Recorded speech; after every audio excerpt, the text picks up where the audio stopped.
According to Edmunds, dealerships make 20% of their revenue, but 50% of their profits on service. Yeah, exactly.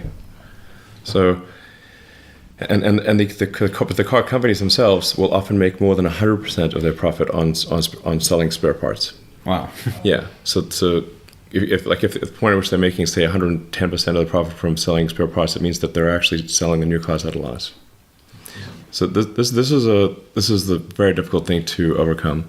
In order to overcome it, a car has to be significantly more compelling than other vehicles, such that people are willing to pay a premium, and that you can actually be positive cash flow, aspirationally profitable, selling new cars, not simply selling spare parts to the fleet. So, I mean, for Tesla's fleet is probably 10% of Tesla's fleet, or something less than 20% is out of warranty, whereas 80% of the other car makers is out of warranty. So this makes it very difficult. Also, electric cars need much less servicing, so that's another difficult thing. So this is the main. This should be the main argument advanced, I think, for why a new car company cannot be successful. The main one. And so, yeah, then like I said, in order for that car company to have any chance, it must be compelling enough that people will pay a premium. Otherwise, there's no chance.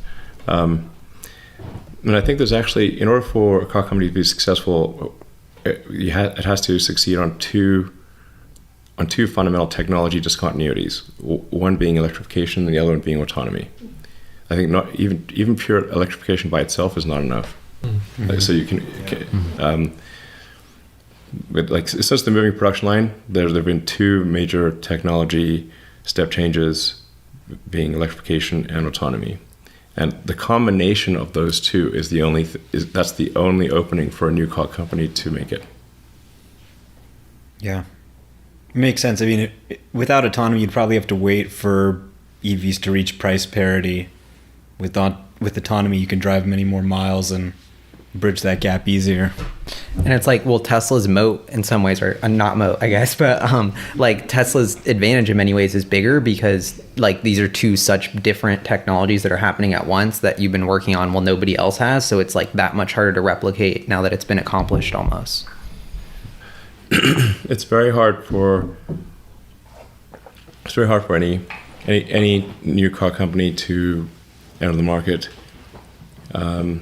They have to make a very compelling product, meaning they have to have some significant technology advancements in the electric drivetrain and the battery pack, and just generally with the car itself, and then the autonomy has to be very compelling. Autonomy in and of itself is enormous, so both of those things a company must be successful in doing, or they will end up in the cemetery. So that's the real challenge of it.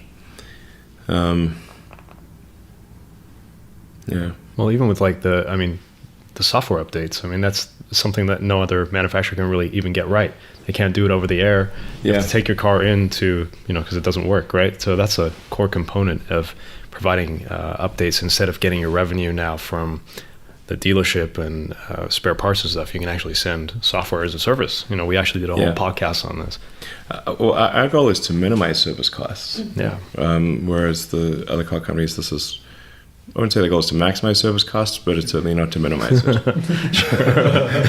Well, car companies also have two different businesses. There's the dealerships where their business is actually just service, and I don't think it's anyone's surprise that people don't like going to their dealer. I mean, it's like it's because their incentives are actually not aligned with the customer's incentives. Their goal is to bring you back as often as possible. Yeah, the dealerships' incentives are also misaligned with the car companies during the warranty period, because the car company has to pay for the warranty, the service during warranty. So it's that they have a conflict of economic conflict of interests. The car companies cover the warranty costs, but the dealership makes profit on the servicing. So they want to maximize servicing even during the warranty period. Yeah, it's almost like the economic factors you just mentioned have created like complacency where there is no innovation because, nobody can just start a car company. Yeah. Right? I mean, it's like Schumpeter's creative destruction. There's like innovation tends to come from new entrants to an industry. So if an industry has formed an oligopoly or something like that, then the forcing function is weak for innovation because innovation tends to come from new entrants.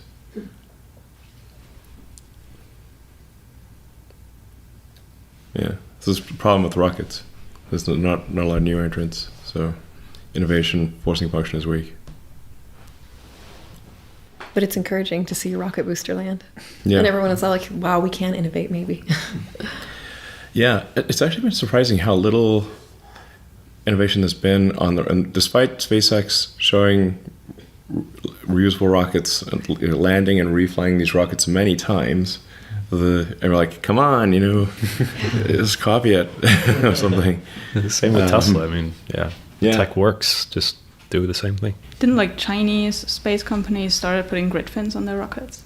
I think there's some Chinese rockets that have launched with grid fins. Well, you can really use any kind of fin.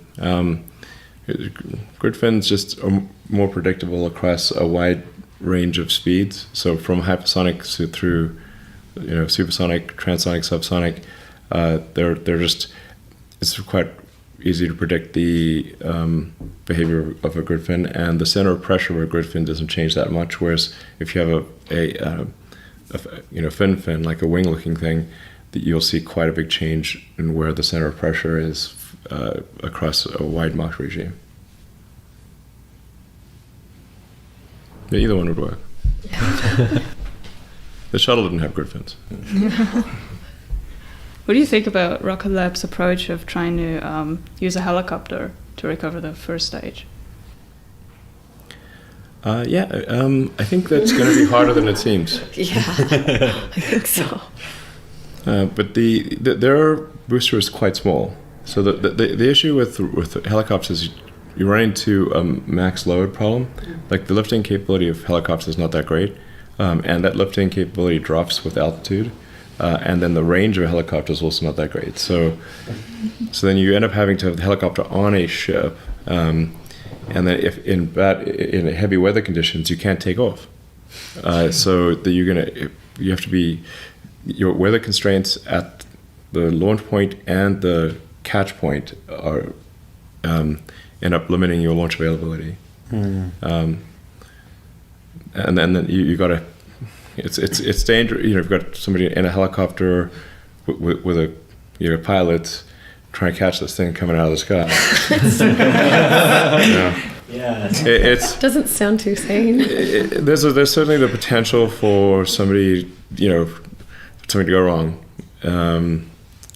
Whereas if you have a drone ship, there's if it smashes into the drone ship, it's not a big deal. If it smashes into a helicopter, that's a big deal. Sure. Yeah. So. Overall, I've been, that said, I've been pretty impressed with Rocket Lab, and they're making a go of it, and they're going to do reusability, which is important. It's fundamental. Do you guys still see yourself doing that city to city travel in 30 minutes one day? That would be awesome. I want to do more Starship. Yeah, I think that can be done. Yeah, for sure, it can be done. It is loud. It's really a noise is the biggest concern there. Both taking off and landing. When it comes in for landing, that sonic boom is loud. It's like there's actually two sonic booms. So it sounds like somebody just discharged a double barrel shotgun in your backyard. So. It's not like it's breaking windows or anything, but it's like it'd be pretty annoying if it's happening on a regular basis. That's basically what it amounts to. So then you have to do it offshore, So I think we'll do, but can it be done? Definitely. And it's the fastest way to get anywhere based on known physics. So, and I think the economics can be made to work as well, so that it would be competitive with international air travel. It'd be exciting. Wow. That's Yeah, cheap? yeah. Wow. I can't wait for that. I travel a lot, like to Asia, like minimum like 12 hours to 14 hours. Sure. Yeah. Will you try to keep most of the launches around the equator, or would it matter? Like, It doesn't matter a ton. It matters if you're going east to, if you launch east, you have the advantage of the Earth's rotation. The closer you are to the equator, the more you can take advantage of Earth rotation. If you fly west, you're actually counteracting Earth's rotation, so the delta velocity that you need is higher. But you can go in either direction.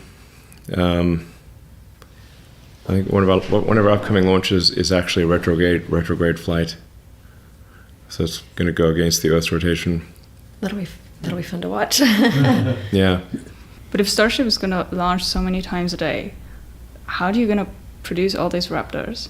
Because we've been touring the SpaceX factory in Hawthorne, and you're making them by hand, right? Are you going to automate Raptors? any of this? Yeah, I wouldn't say it's being made by hand. Being assembled by hand, maybe, but Yeah, that's what I mean. Sorry. we have a lot of metal printers. We have a whole Yeah, that's Those incredible. 3D printers are crazy. 3D metal printing. Wow. Yeah, Love it. I mean, I think SpaceX is pushing the envelope of metal printing more than anyone else. At least that's what the splatters tell us. But we also have a foundry.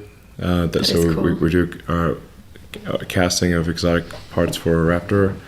We have a lot of CNC machines. It's a very complicated engine to build. Merlin looks like a toy relative to Raptor. It's very simple. But we're going to make a lot of Raptors and Starships. So are they all going to be made in the States then? Yes, Okay, they'd have to be, but they have to be. yeah. Yeah, we can get simple ingredients from outside the U.S., but other than that, we're not allowed to Strange. transmit any sort of NASA IP. Yeah, NASA. Yeah. no it's like anything that like is a sophisticated element of a rocket engine. We're not allowed to transfer out the U.S. or rockety stuff is the weapons technology. So just a Starship, when it's assembled, will fly there and come back. So Well, technically, there's a lot of rockets at the bottom of the ocean that we push out, and they have. This is true. So if your city-to-city rocket travel works, does that mean Tesla doesn't need to build an electric airplane? Man, building an electric airplane has a lot of difficulty associated with that. Or what about the VTOL jet? There's a lot of difficulty associated with that. I gotta make sure. Well, it takes a massive amount of effort to do any one of these things, so you can't do them all. It's not possible. Say, oh, how do you allocate the resources? What's the best thing to do? Making a VTOL jet can definitely be done. Doing electric aircraft for sure. I mean, all transport will go electric except for rockets. Yeah, everything. I guess why it seems exciting is because if Tesla's leading in energy density and battery technology, then the logical next step is like, if somebody's going to build an electric airplane, it's the company with the best, lightest, most efficient batteries, right? Yeah, it's hard to. It's an entirely different regulatory regime. There aren't any car companies that are also aircraft companies. So why don't they just make aircraft? Yeah, actually, it's kind of funny. There was like some conspiracy theories on Twitter because on Instagram, Tesla's category, it said automotive, and then somehow aircrafts and boats got added. Yeah. Boats. Like at the Cybertruck event, they changed it or On something. Twitter, More like, Cybertruck they're making got a changed. boat or an airplane. This is like your Wikipedia. I think it's incredibly hard to bring an aircraft to production and meet all of the regulatory requirements worldwide. It's a very difficult thing. So it's not like it's something that could just be done we would have to not do a bunch of other things. It's not like there's like a ton of unallocated resources at Tesla and like, oh, what should we do now? It's like a constant resource starvation. So then it's like, why don't you do this other thing? Okay, well, we're starving for resources. Then what will you not do? Well, it seems like that's what's so exciting is now that the business is kind of taken this next step, the resource like starve is kind of changing or hopefully slowly changing. I mean, an airplane, like maybe another car or something. It's not. Yeah, not necessarily in airplanes, but I'm just in general. It seems like the financial health means you can spend more on R&D. You can invest more. Like that's not how it works. It's not like if you just had more money, you could spend it effectively in R&D. But if there was a factory producing excellent engineers, that would be true. Where is this factory? It doesn't exist. So it's incredibly difficult to find the right talent, integrate them into an organization, and have it work effectively. It's not a money thing. It's just hard to find. There's just a small number of people, More engineers. Especially, there's just a fundamental limitation on exceptional engineers. There's just not that many. So given like these constraints and all the things you have to do, could you tell us like a little bit about your thinking on how you prioritize?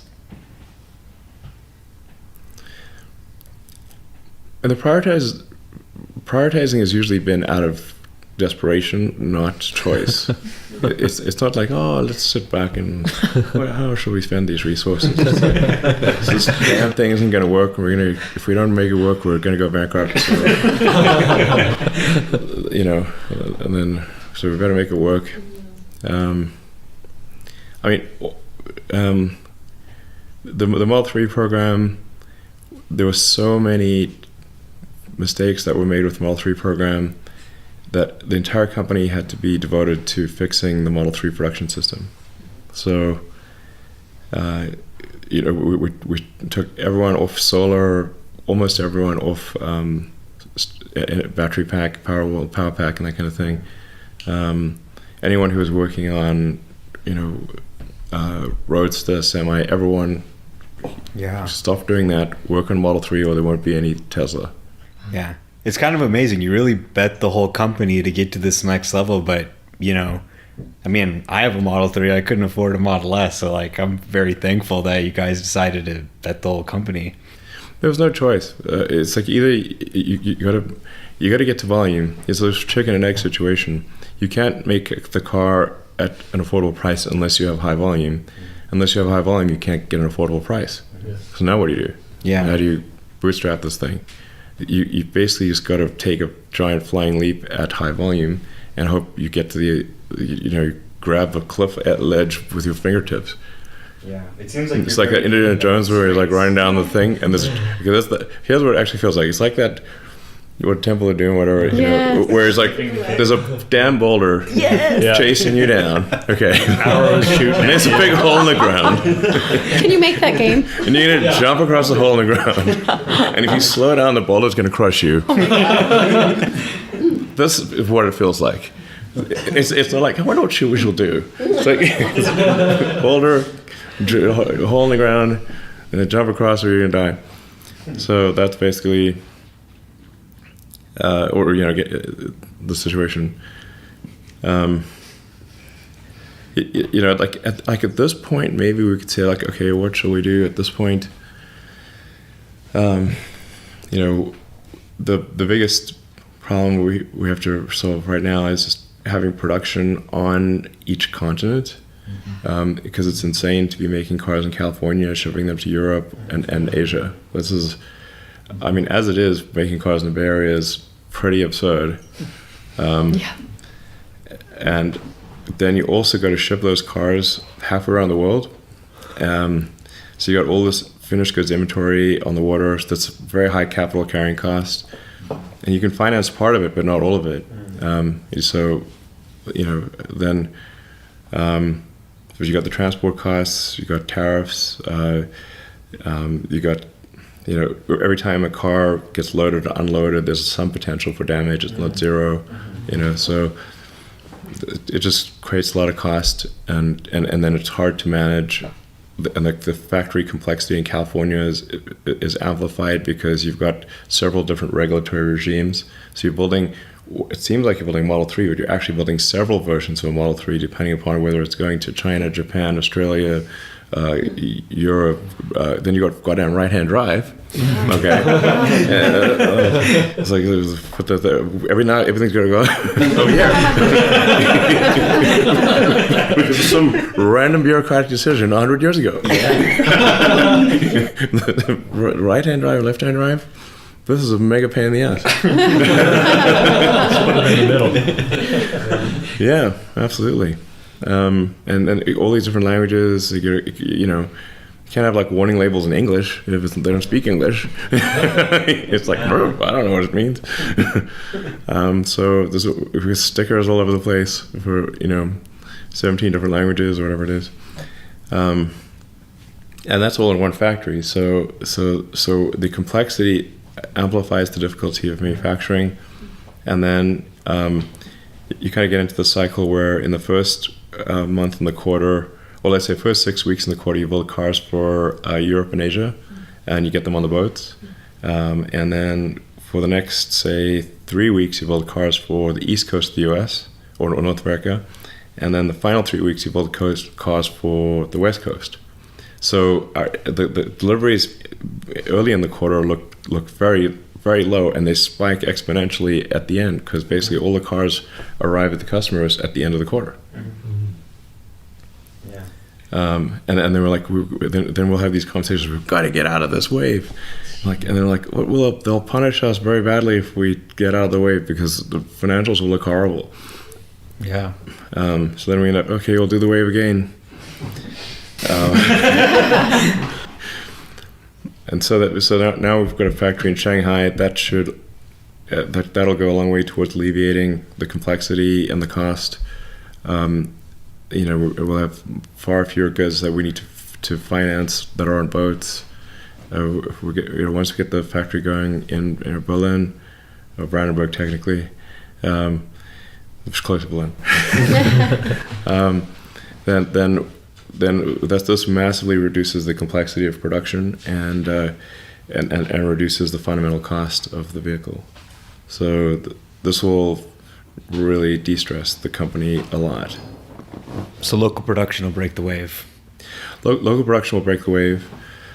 I mean, just like we've had a number of times that headlights have come up as an issue. It's crazy. We've had to ship cars to Europe many times where the supplier of the headlights for the EU headlights couldn't match rate, or made them wrong or something, and then so we have to make cars with US headlights, ship them to Europe, then ship a bunch of EU headlights to Europe, change them in the port because they're not allowed to exit the port until they have the EU headlights. Oh my God. So that was the port problems we would see. That's one of the many port problems. Wow. So I like first quarter last year was a tragedy of errors. It's not a comedy, but a tragedy. Belgium went on strike.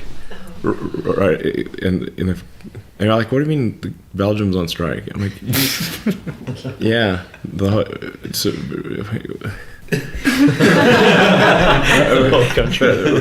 lot of cars were coming into Zeebrugge, and we're like, okay, now what do we do? Nothing. Just cars are stuck because okay. But then they're scheduled to go off strike on this other day, and like, okay, so then we can move things. Great. It was just so many things. And cars got stuck in the port of Shanghai because they had the wrong sticker. Yeah. Oh my God. Yeah, they put the wrong sticker. Did the sticker man get Yeah, I know. Yeah. I know.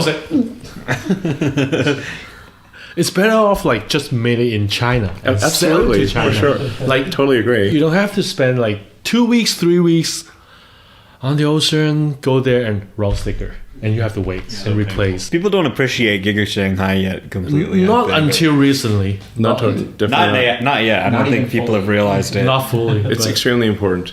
Yeah. Yeah. And these like shipping times are like technically it's possible if everything goes right, you can get the car there in 2 weeks, but the ships don't leave every single day, and then you also have to queue. You can't just instantly load the cars. So the cars, you have to like send like 2,000 cars to a lot in like, Port Oakland or Port of San Francisco, accumulate the cars, then they get moved to another place, then they get loaded onto the ship one at a time. Oh my God. And then finally the ship leaves, and then like sometimes the ship has problems. Yes. And like there's storms or something. Storm and custom. No, like it's you not have like to go through everything. it's so much drama. Then there's ship, Too many ways to go wrong. Like, so and then like the ship's engine broke down, so it's like stuck somewhere. and yeah, but it's great. Like right now, like everything roll off the production line, go directly to the delivery center. It's great. It's wonderful. So I have another question. It's like, from your perspective, how do Chinese public perceive EV? Well, China is very pro EV, and it's the biggest EV market in the world. I think it's like half of all the EVs are made and bought in China. Yeah, something like that. Right now, yeah. Yeah. So now China sort of subsidies for EVs have dropped considerably, so that did cause a reduction. Helps a lot. Yeah. Well, but the EV incentives were very high in China, and now they're much less. They're like a third of what they used to be, or less. Yes. So that's caused some decline in demand, as one would expect. But China is still the biggest market for EVs in the world, so I think they're very positively received. Wow, that's great. Yeah. So talking about the incentives, because I know the price, there was a small price reduction, right, in the Chinese Model 3, but then the subsidies were the balance, so it's actually not. It's not any impact on Tesla in the profit, right? No, I don't think so. Well, I think obviously depending on what percentage of the car is made in China, the parts that are made in China are not subject to a tariff, so that's certainly helpful.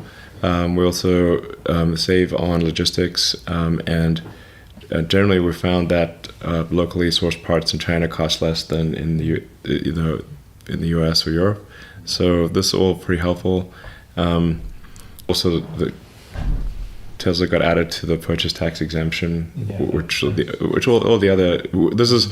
I'm not sure if people realize just how much of an uphill battle Tesla has had to sell cars in China. It's been really, we had basically no access to any of the subsidies, and we paid a tariff, and we had to ship the cars over, and every single thing was set against Tesla, and still we made progress and did decently well. So I think that there will be a much better situation with local production, not having to do shipping and tariffs, and being able to have lower cost local sourcing of components. So it make a big difference, I think. Is that your victory dance when you broke ground in China? Yeah, so that was great. It's a big deal. Yeah, it is a victory. Huge. Just in terms of just fundamental economics, it kind of makes sense that making cars on the continent where they are bought will be a lot more efficient than making them in California and shipping them around the world. Yeah. And you can get paid for the cars before paying your suppliers, which seems to not be the case if you're shipping around the world. Right. And that could be a huge friction on the whole kind of cash flow situation, or it has been. For sure. It will sure make a big difference on cash flow because, it's there's just no way to get the cars, especially to Europe, but even to China, to get them to customers, before we have to pay suppliers. So if you're a rapidly growing company, it's night and day if you get paid by your customers before you have to pay your suppliers, like night and day, because then the faster you grow, the better your cash position is. Mm-hmm. But if it's the other way around, where you have to pay your suppliers before you get paid by customers, then the faster you grow, the faster your cash position drops. Yes, because you're going to spend more money to making Yeah, more so cars. growth actually causes you to auger into the ground in a situation like that. Now, at Tesla, we had a mixture of both things, where we had a lot of customers in, say, in California, and that's fast. For sure, we would get paid by customers faster than we would have to pay suppliers. But then for cars going to Europe and Asia, it's the other way around, you know. So we would have to pay suppliers before we got paid by customers. And now we could offset some of that with the asset-backed line, which was pretty helpful, but only some of it, not all of it. So the fundamental financial health for sure improves dramatically by just having a factory on the continent. Okay, we're not talking next door, but it's just how many oceans, you know, like especially Europe was logistically super hard because we're on the West Coast. If we're on the East Coast, then China would be much harder. But if you're on the West Coast, Europe's much harder because you've got to go through the Panama Canal, or even worse, around, you know, Tierra del Fuego. Because sometimes the Panama Canal get backed up, and you're like, this friggin' ship is going to the Antarctic. Okay. It's like you just go up to the and it's stormy as hell. So you got to send a ship around Chile? Are you kidding? You know, in the middle of crazy storms, and then back up all the way, and then like, you know, it is. Oh my god. So logistic nightmare. So yeah, it'd be great to just have it not get on a boat and cross the Pacific and Atlantic and that kind of thing.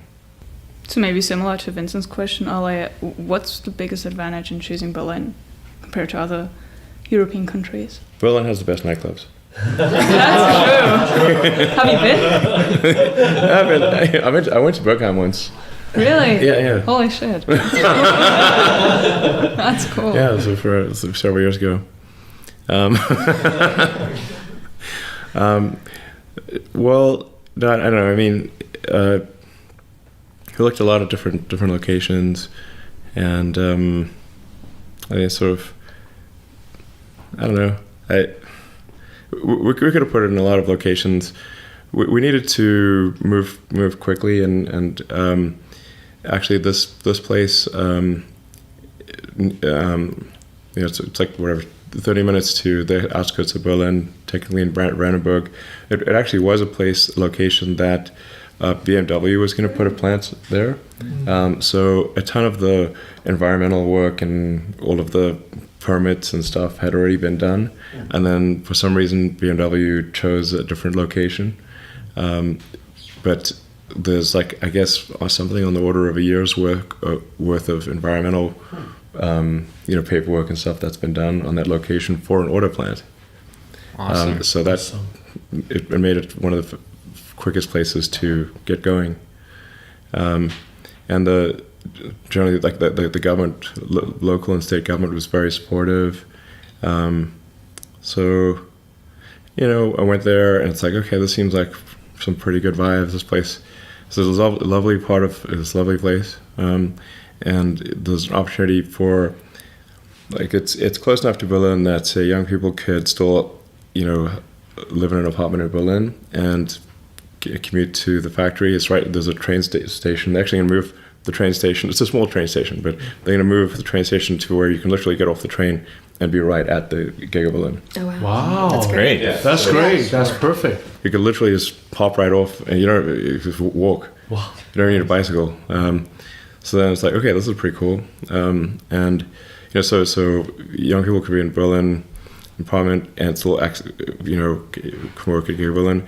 But if you want to have more of a family situation, backyard, there's, you know, affordable housing available with, you know, houses with yards and stuff that aren't too expensive. Yeah. So it seems like a good combination of factors. Yeah, a lot of talent, you know, in the area. So, it sounds cool to Giga Berlin. It does sound like some cool nightclub, I think. You know?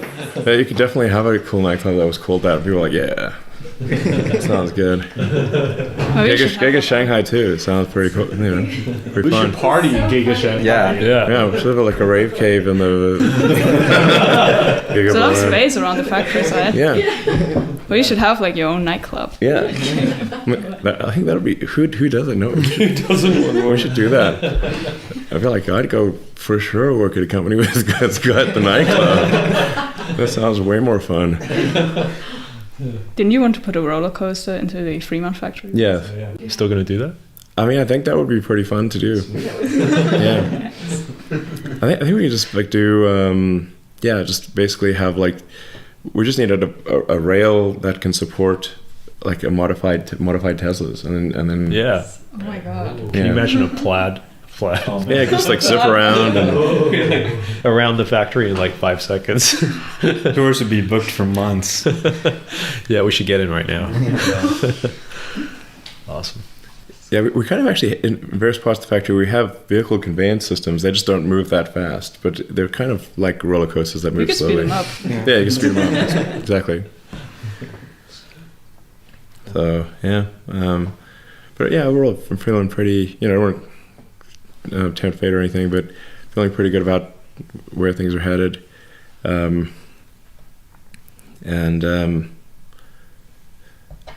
I think there's just a lot of good things. Model Y coming out this year, and some exciting announcements about batteries. A lot of progress in autopilot. Yeah. And so building Giga Balloon, and then making progress on some of the new vehicle developments. And the solar glass roof, getting that rolled out. The Cybertruck got received really well, I think. Yeah. Did you expect that many orders? Not really. It's amazing. It's amazing.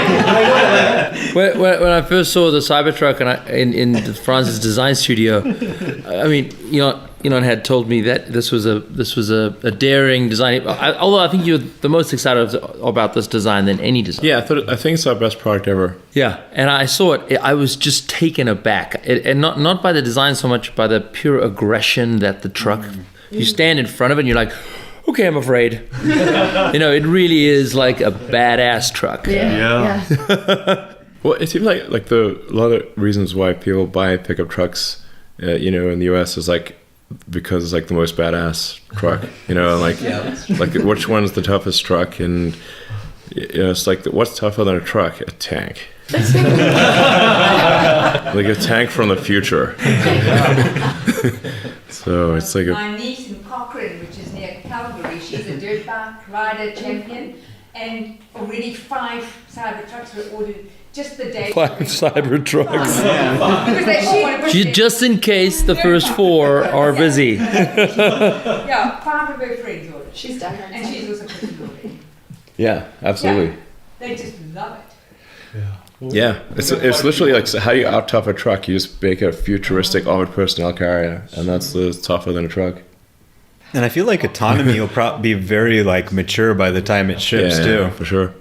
So how many Cybertruck orders do we have right here? Raise your hand. I got one. We all have Cybertruck orders. 2. I ordered 3. I mean, it's gonna be pretty special and not look like other things. So yeah. It looks so cool. Like the first time I show it to my son, it's like, Daddy, this is something from Alien. This is his first impression. Yeah. It's like, yes, it is. That's how it was designed. It's like, what's the, let's make a futuristic armored personnel carrier, and so the inspiration board was literally Blade Runner, like sort of Mad Max, Back to the Future, Aliens. So that's why it looks like that. Like the pre-order number is amazing. Well, it's got to be over 400,000 now, right? I think way more. I think it was just so risky, and it just at first people were even people who were hardcore fans were like, oh, what is that? When it first rolled out, and then people are like, Wait a minute, this is kind of amazing. I want this. You could see it like there was like in person. You could see it happening really fast. It's like growing. the reaction and then the processing, and then you're seeing all the features, and then the range and the price. Those are the compelling things that really like just hit everybody. Yeah, really. the 40,000 was the biggest shocker. Yeah. It's like, oh, people are going to be buying and this. that range too. Yeah. Like it's just No, it actually, was the beyond. 69,500 miles with 2.9 seconds. Like, come on, like, dude, you have to get it. Like, no way. Yeah. It's Well, and Sid amazing. Mead loved it too, right? He did actually. Yeah. Yeah, that's one of the last things he said actually. That's, yeah. Did he have a drive in it? And no, he saw pictures of it, but I think he was not. Obviously, he died recently, so he didn't.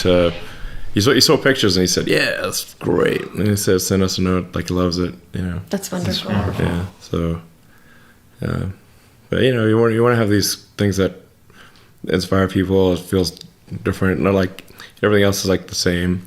It's like variations on the same theme. You want to have something different. But you say like how many? I wasn't sure if nobody would buy it or a lot of people would buy it. It just wasn't. You know, didn't, I don't know. But you know, I just told team like, listen, if nobody wants to buy this, we can always make one that looks like the other trucks. That's not like Yeah. Yeah, you can always just try it and see we how could say people like, feel. okay, it was a. You know, we could say, okay, it was a weird failure, but now, now we'll make one that looks just like the others, and there you go. So, It seems to have captured the whole world though, like elevated Tesla in the cultural zeitgeist in a way that like is so exciting. Like the Travis Scott music video already happened. Like that was so. cool. I was That was waiting cool. for the first music video, and I was free like, advertising, right? yeah, so Yeah. awesome. Really cool. yeah, it's going to be hard to make that, by the way. So it's not, because it's a different architecture. It's an exoskeleton architecture, so there isn't any cars out there that have an exoskeleton architecture. So you got to rethink how all the internals of the car are done, so that you can use the external shell as a load-bearing structure instead of just basically thin sheet metal that is effectively just there for aerodynamic reasons. So you could take the external what's called A-class surfaces off most cars and still drive around you'd lose almost no structural value. They usually go very, very thin sheet metal, so it's all endoskeleton. So there'll be some challenges building that. It's a Starships 3. It's a Starships, yeah. You can use the same steel as the ship. Yeah, I'd love one of those limited quantity ones. Oh, I know. Sure, Like sweet. Tim had shouted out. Yeah, about, Tim had asked about that. Everyday astronaut. Yeah, He's a cool guy. he's a cool guy. He really knows what he's talking about. Yeah, he does. So yeah, so there's a lot of a lot of good things. There'll undoubtedly be some setbacks along the way, but it's looking pretty good. Should we do some closing thoughts? I just remember when I got my Model 3, it was like a difficult time in my life, and it made it easier. And, you don't have to buy gas, car drives you around. It just makes your life better. All of our lives in these little ways, like all this struggle you do, it really makes things better and just makes you hopeful and inspired. And, just can't thank you and the whole Tesla team and enough for all the love you put into the car. And every day it's just happy because I have a Model 3. That's cool. I'm glad you like it. That's our goal. Our goal is to, maximize make people like really touch people's heart, with the product. And it's I think like too many of these companies out there, they design these things where there's sort of a spreadsheet and sort of marketing surveys and that kind of thing, without saying, "Do you love it?" Do you love the car? actually like the product that you're making? Do you It love touched my heart very much. Right. I'd like to thank you for this chance, like doing interview with all of us. And as a shareholder and Model 3 owner, I remember like one time you tweet about your money is first in and will be last out. Yeah. I was really touched to see that tweet. I think it's like years ago. Sure. Like right after one of the shareholder meeting. I was like which CEO would do this, And like after I bought my Model 3, I more believed to the company. like I ordered a Model Y and then 2 Cybertruck. I was like, I'm a Porsche fan before, and then right now, like, He was gonna get a Taycan until he saw the range. yeah, I was thinking to get a Taycan. Like, why not? Like, give it a try. But Sure. when you look at the spec, the range turned me off. Like Yeah. And It's the price, obsolete too. already. 201. Like, who's gonna buy a For 150K as well. just not talk about money, just talk about range itself.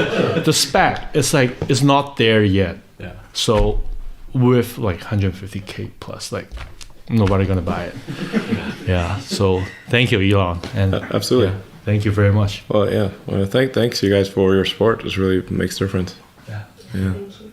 Yeah, I mean, I don't own a Tesla, so hopefully I will. You ordered a Cybertruck though, Yeah, I mean, yeah, true. Yeah. and you're a shareholder. but Are you it's still in college? Yeah. So Okay. yeah, I gotta save up. Okay. But I will buy one, and I've got the Cybertruck, like you said. Yeah. But like I've made so many great memories just like through these cars. Like I've met all you guys through Tesla, and this is like amazing. Just like what kind of community just is created through products that you love, and I think that really means a lot. Like I think I've never seen people being so excited about a product before, or like having this whole family feeling. It's really That's cool. cool. Thank you so much. You're most welcome. Yeah, thank you. Yeah, I just want to say congrats, first of all, because I feel like it's kind of like a feel-good moment for Tesla, all that's happening. Yeah. And obviously, thank you, because like you've inspired all of us. And I think there's not many things in the world that like people get pumped about that are positive about the future. Like, I really feel like we need that now. And so Tesla, like bringing us all together has been really awesome and really much needed, I think. Great. This is really cool. I think I'd have to agree with what Gally said. Just where Tesla's going, you have a car that's actually making a difference with the clean energy, changing the earth, cleaning things up. I mean, it made me excited to see. And you're so efficient, and you actually get things the way you do it. I don't know, you get it done. and I trust you, and I trust the company, and it's I don't know, it's such a passion. It's amazing. I don't know. I can't get the words out. We're sometimes a little late, but we get it done in the end. Yeah. Always deliver. Yes. Thank you. You're welcome. Thanks for your support.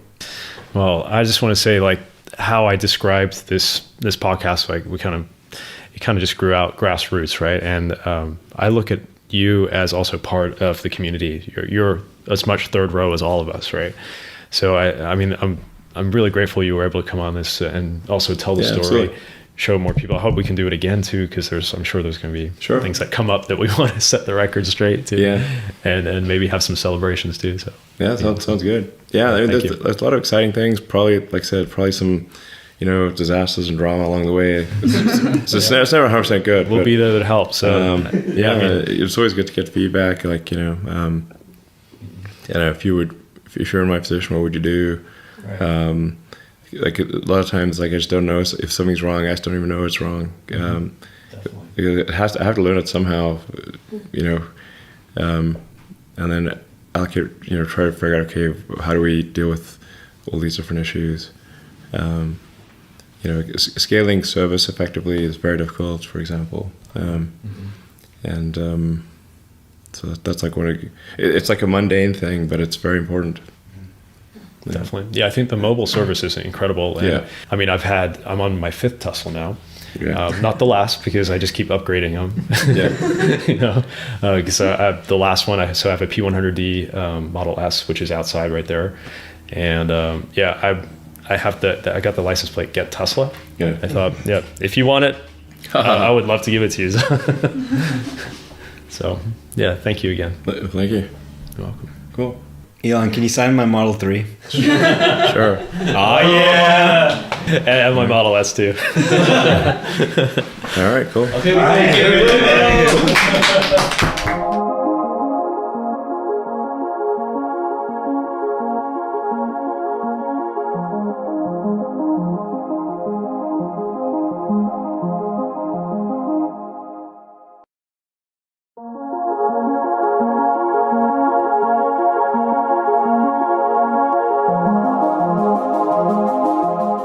Welcome to the Third Row Tesla podcast. My name is Safian Farval, and today we have a very special guest. But before I introduce our special guest, I'm going to go through and introduce our crew. So our regular Third Row Tesla podcast crew.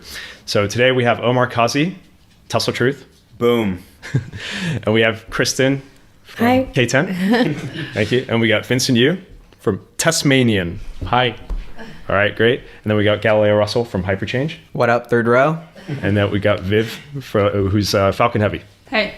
Great. All right, Omar, do you want to introduce our guest? Please welcome the inventor of the car fart, Elon Musk. Thank you. Thank you.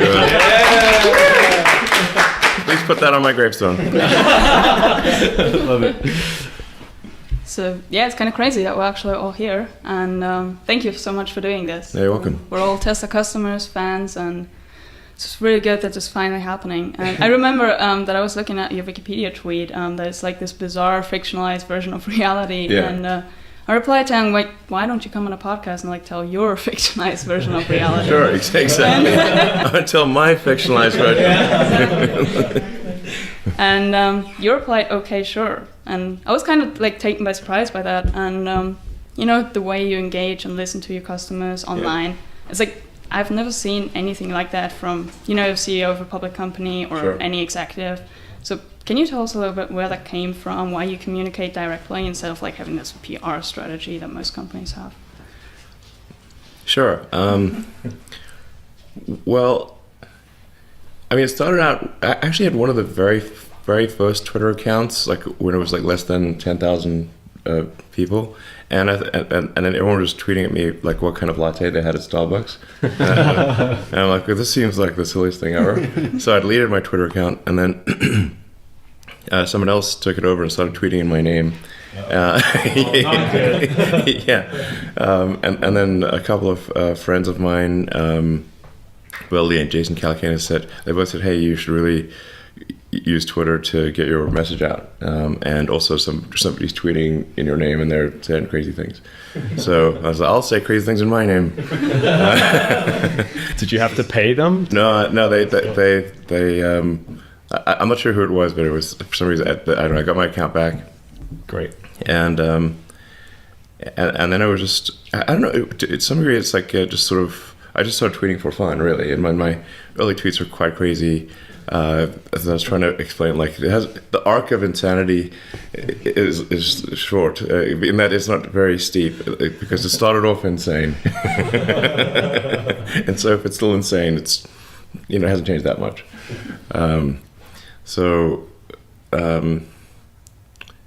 Yeah, and I don't know. It seemed kind of fun to, I think I've said this before. It's like, some people use their hair to express myself. I use Twitter. Yeah. I love that.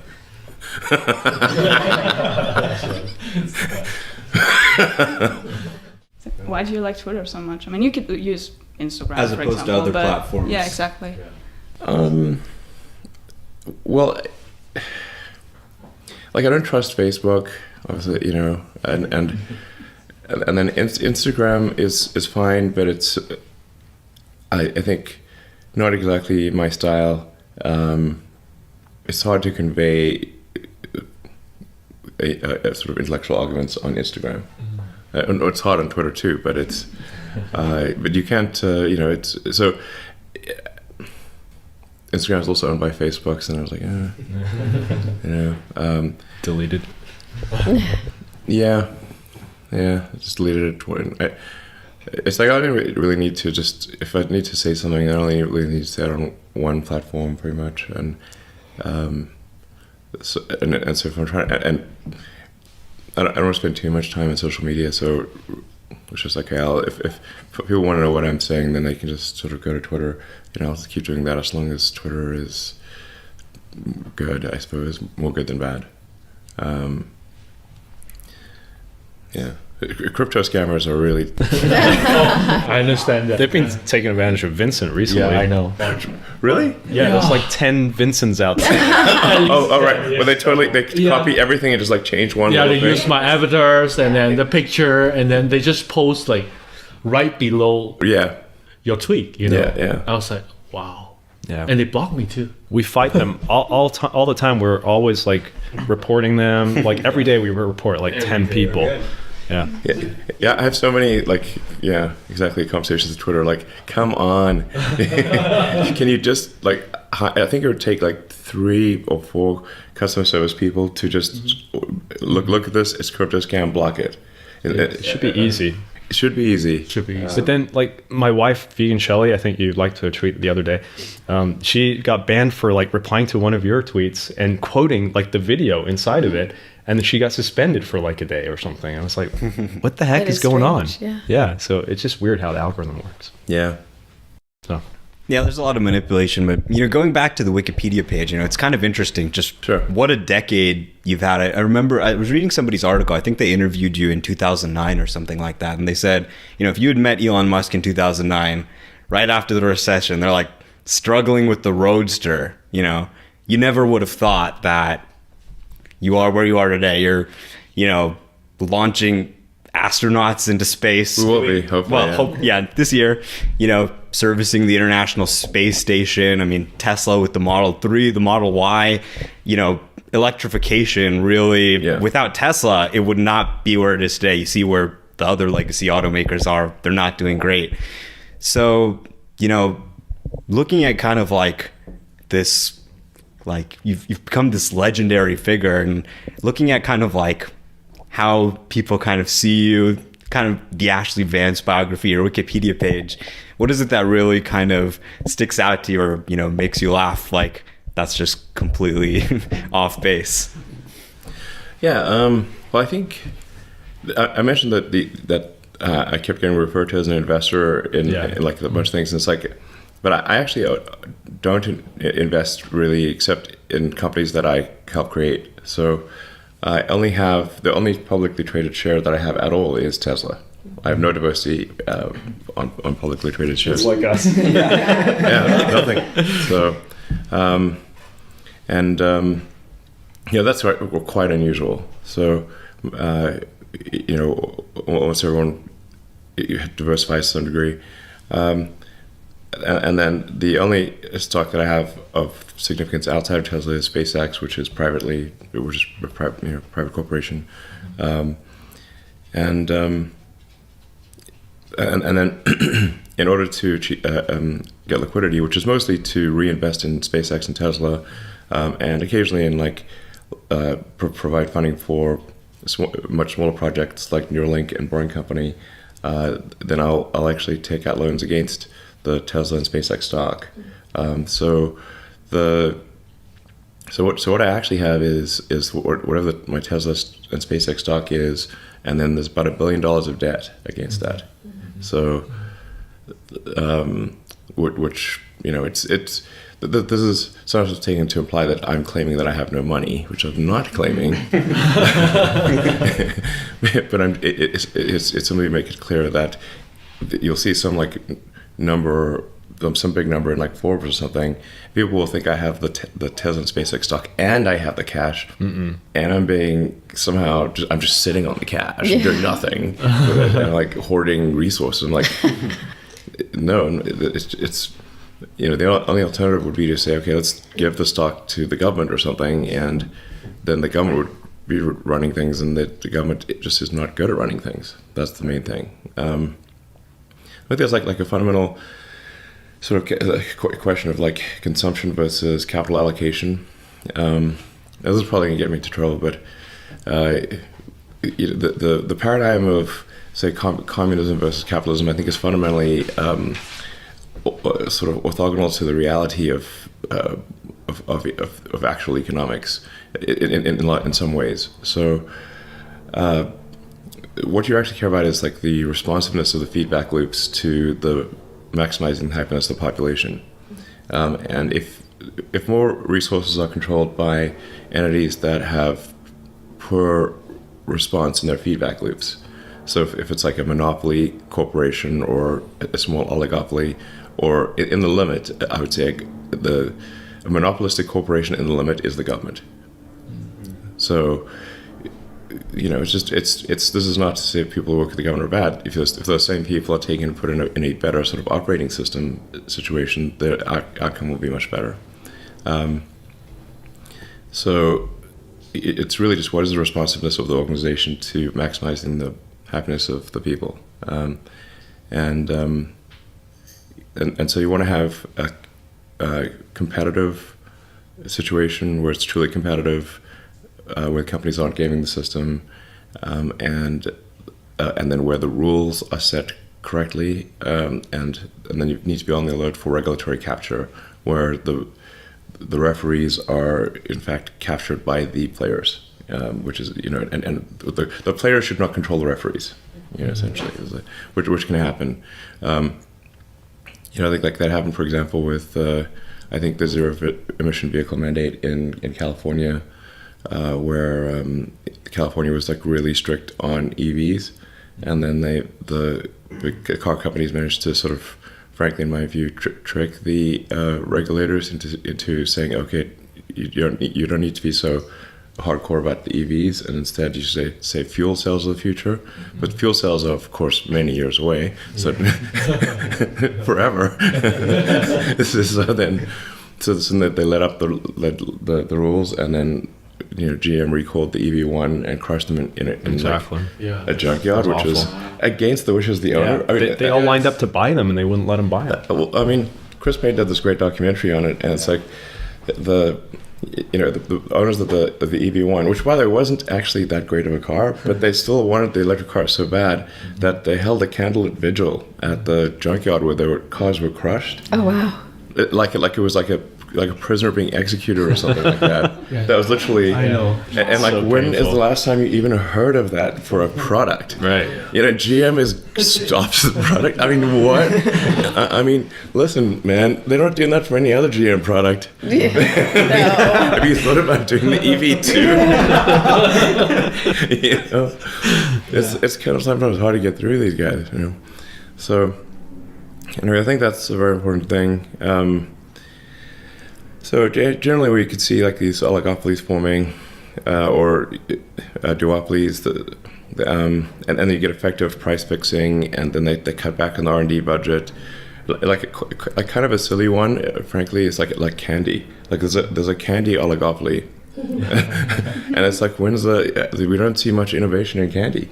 So you're still working on the candy company. Crypto candy? Is that boring candy? Boring candy. Wasn't it? It's going to be boring candy. I haven't seen a candy yet that's good enough to send out, but and it's but I think it's there's like 3 companies or something that control all the candy in the world, pretty much. It's crazy. And dog food. Yeah. Somebody constructed like this. It's this crazy conglomerate, and it's like dog food and baby food and candy, and it's like all all the brands, a rendering. Yeah, hundreds of brands. Yeah, you think you're buying from different companies, but it all funnels up to like 3 companies or something like that. Don't send the rendering food to the candy company. Yeah. Yeah, big candy. So you want to have like a good competitive forcing function, so that you have to make the product better, or you'll lose. Like if you don't make the product better and improve the product for the end consumer, then that company should have relatively less prosperity compared to a company that makes better products. Now the car industry, is actually pretty competitive, so that's good. So then the good thing about a competitive industry is then if you make a product that's better, it's going to do better in the marketplace. Definitely. So this is Gene Wilder's old house. Yeah. I saw that. That's amazing. Photos over there. It's lovely. Thanks for having us here as well. It's really special. Yeah, it's a cool spot. And it's got a solar glass roof. Yeah. Do you see that? Version 2, right? We didn't notice it, but Yes. we checked it out the second time. Yeah, I'm waiting for my 3, so I'm waiting for version 3. Well, whatever they're going to put on, I don't care. Give me version 3. Yeah, looking forward to it. Yeah, we saw it at the store in Torrance, actually. They've got it in the stores now. Yeah. Looks really good. Well, it's actually designed such that you don't notice it. So, because like this, look at this old house. This is like it's an old house. I don't know, probably 50 years old, something like that. And it's quite quirky. So if you put something on that was like didn't blend in. That it would not look right. It would be pretty strident, and this had a black comp shingle roof. So I was like, okay, let's see if we can actually have it weave in and still feel natural, look good, and and I think it's sort of achieved that goal. But yeah, this is a lovely, quirky little house. I'll show you around afterwards. It's got all sorts of weird things. It's exactly what. Sorry? Is it Frank Lloyd? Right? No, I don't think so. I think it was just built in increments over time by probably several people.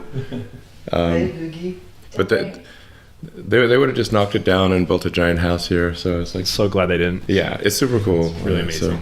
So, Gene Wilder is one of my favorite actors, actually. So he's great. Awesome movies. So when you come up with a product like the solar glass roof, I think a lot of people misunderstand that like your goal is to bring these crazy technologies to market and really create a change in the world. Yeah. And so I think it's fascinating that you do it through companies, and it seems like the fastest way to create that feedback loop and to really like go from inventing something to millions of people using it right away. Yes. So it seems like buying a Tesla is almost like the best thing you could do to help the climate crisis, because you're like turbocharging R&D and products and innovation. I feel like not enough people really understand that. That is. I think there's lots of good things people can do for the climate, but just generally anything that is moving towards sustainable energy, whether it's sustainable energy generation through solar or with an electric vehicle. Actually, just things like better insulation in a house just is really effective for energy consumption. But oh geez, Morphin. It's ingratiating. That's Marvin the Martian. Oh. I actually got him a little for Halloween, a little knitted Marvin the Martian cap. So he had the little, the helmet with the. It looked super cute. You got enough, buddy? So did you always know, business was the way you wanted to kind of attack these problems versus, say, maybe a nonprofit or, working as a college professor or something? I don't know. Well, when I was in high school, I thought I would most likely be doing physics at a particle accelerator. So that's what I was. Physics and computers. I mean, I got distinctions in two areas, in physics and computer science, and those were, some of my two best subjects. And then I thought, okay, well, I want to figure out what's the nature of the universe, and so go try to working with people, banging particles together, see what happens, and then it sort of things went along, and the superconducting super collider got canceled in the U.S., and that actually was like, whoa, what if I am working at a collider? It's been all these years, and then the government just cancels it. Wow. And then was like, I'm not gonna do that. So it's like, so well, we roll back a little. I was trying to figure out when I was a kid, I had like this existential crisis, and I was about 12 years old or something, and I was like, well, what does the world mean? What's it all about? We're living some meaningless existence. And then I made the mistake of reading Nietzsche and Schopenhauer, and I'm like, whoa, don't do that. Not you need to be a little older, I think. No, actually, lately, these days, I sort of reread something. I was like, he's not that bad. He's got issues. No question about it. But it's anyway. But then I read The Hitchhiker's Guide to the Galaxy, Douglas Adams, which is like quite a good book on philosophy, I think. And it was like, okay, we don't really know what the answer is, obviously. But the universe is the answer. And really, what are the questions we should be asking to better understand the nature of the universe? And so then, to the degree that we expand the scope and scale of consciousness, then we'll better be able to ask the questions and understand why we're here or what it's all about. And so we should sort of take the set of actions that are most likely to result in us understanding what questions to ask about the nature of the universe. So therefore we must propagate human civilization on Earth as far into the future as possible, and become a multi-planet species to, again, extend the scope and scale of consciousness and increase the probable lifespan of consciousness, which is going to be, I think, probably a lot of machine consciousness as well in the future. And that's the best we can do, basically, and yeah, that's the best we can do. So, and thinking about the various problems that we're facing, or what would most likely change the future, when they were in college, there were sort of 5 things that I thought would be, I thought these were actually, these I would not regard this as a profound insight, but rather an obvious one. The internet would fundamentally change humanity, because it's like humanity would become more of a superorganism, because the internet is like a nervous system. Now suddenly any part of the human organisms anywhere would have access to all the information.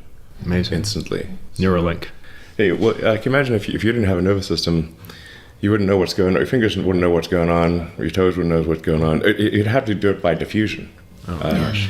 And and the way information used to work was really by diffusion. One human would have to call another human, or actually go write there. them. Yes, like if it was a letter, you would have to write a letter. You'd have to hand that letter to another human. That would be carried through a bunch of things. Find another person would give it to you. Inefficient. Extremely slow diffusion.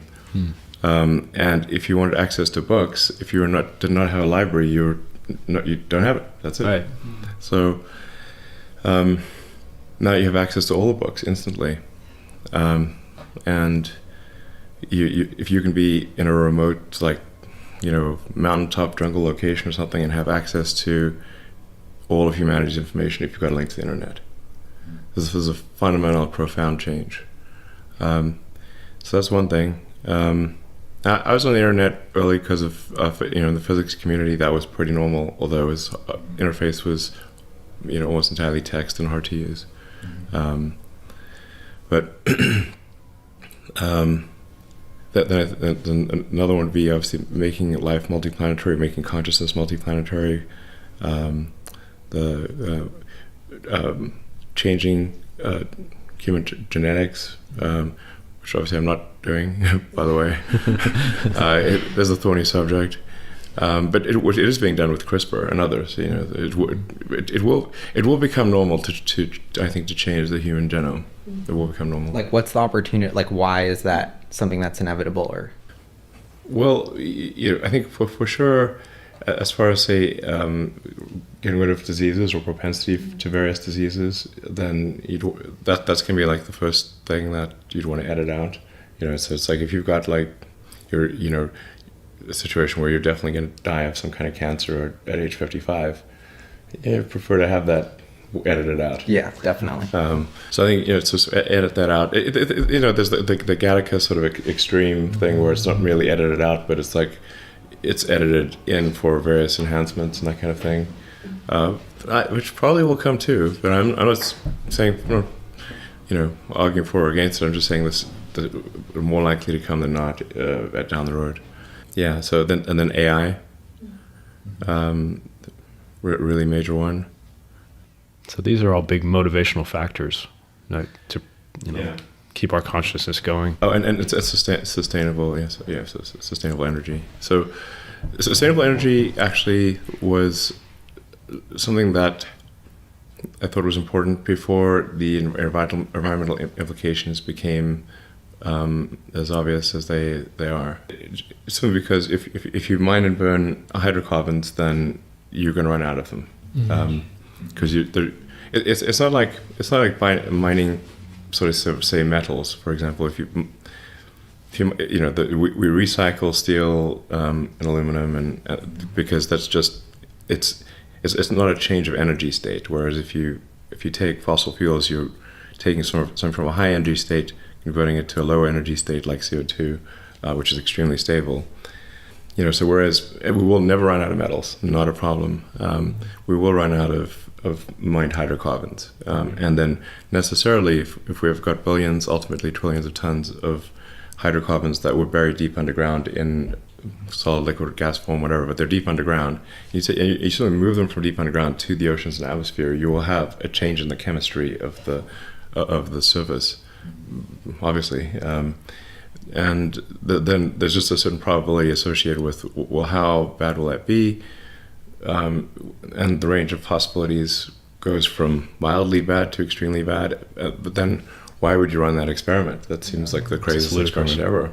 Especially since we have to go to sustainable energy anyway.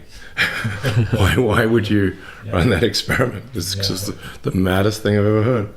I'm not saying there shouldn't be some use of hydrocarbons on Earth, but there just should be have the correct price placed on CO2 production.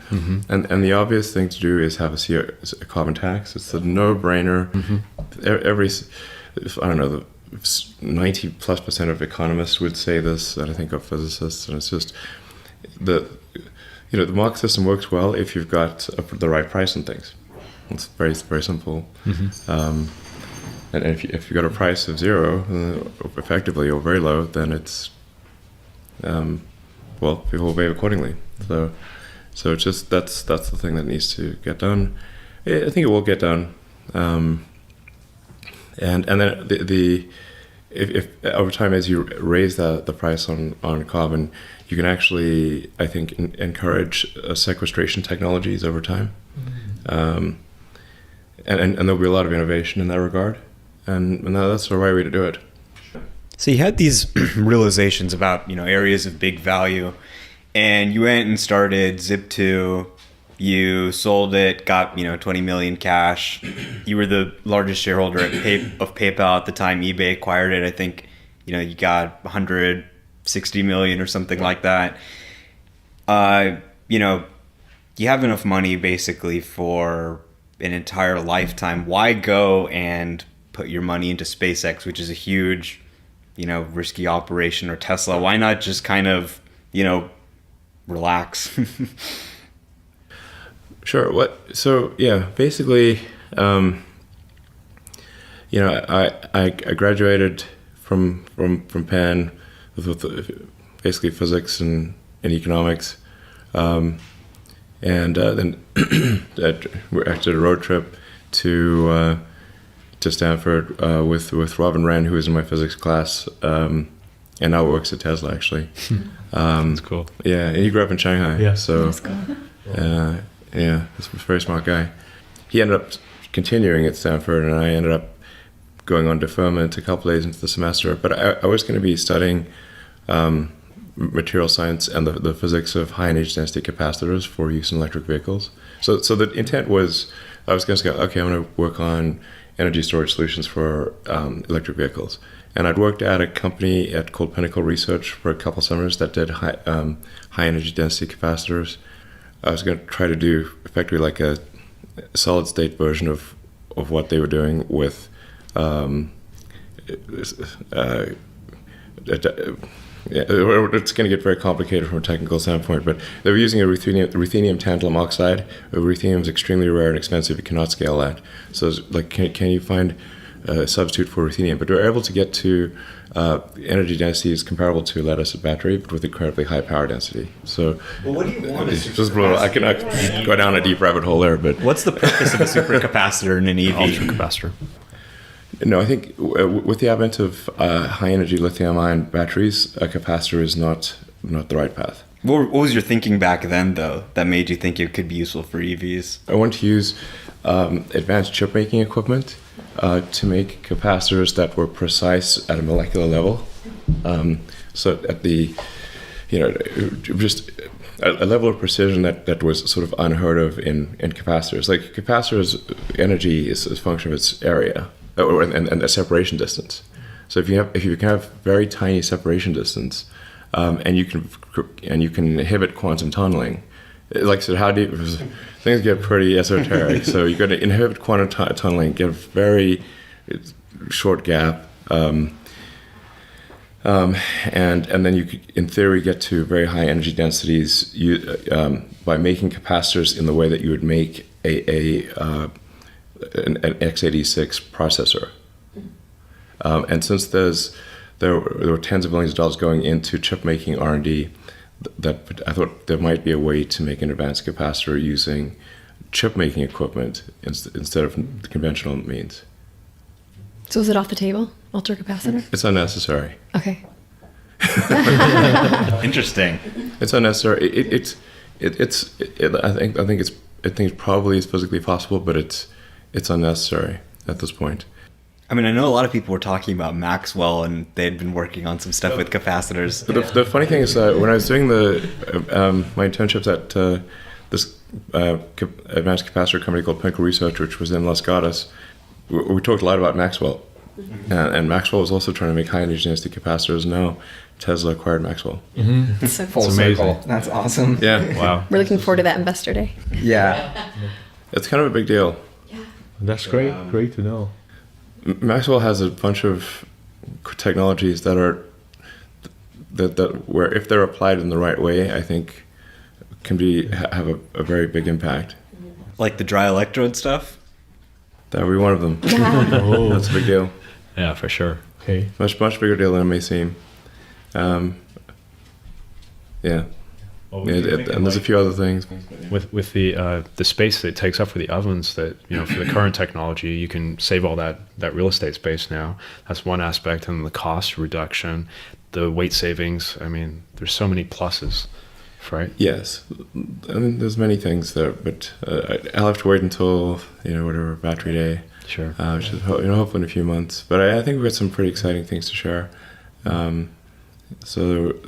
Gally's very excited. Yeah, it seems like the pace of the innovation of the battery thing has just taken off. Like, since you guys have more capital and being able to have the Gigafactory be vertically integrated, just seems like no other car company's making that many batteries. So they're not even thinking about what comes next. But that they're not even,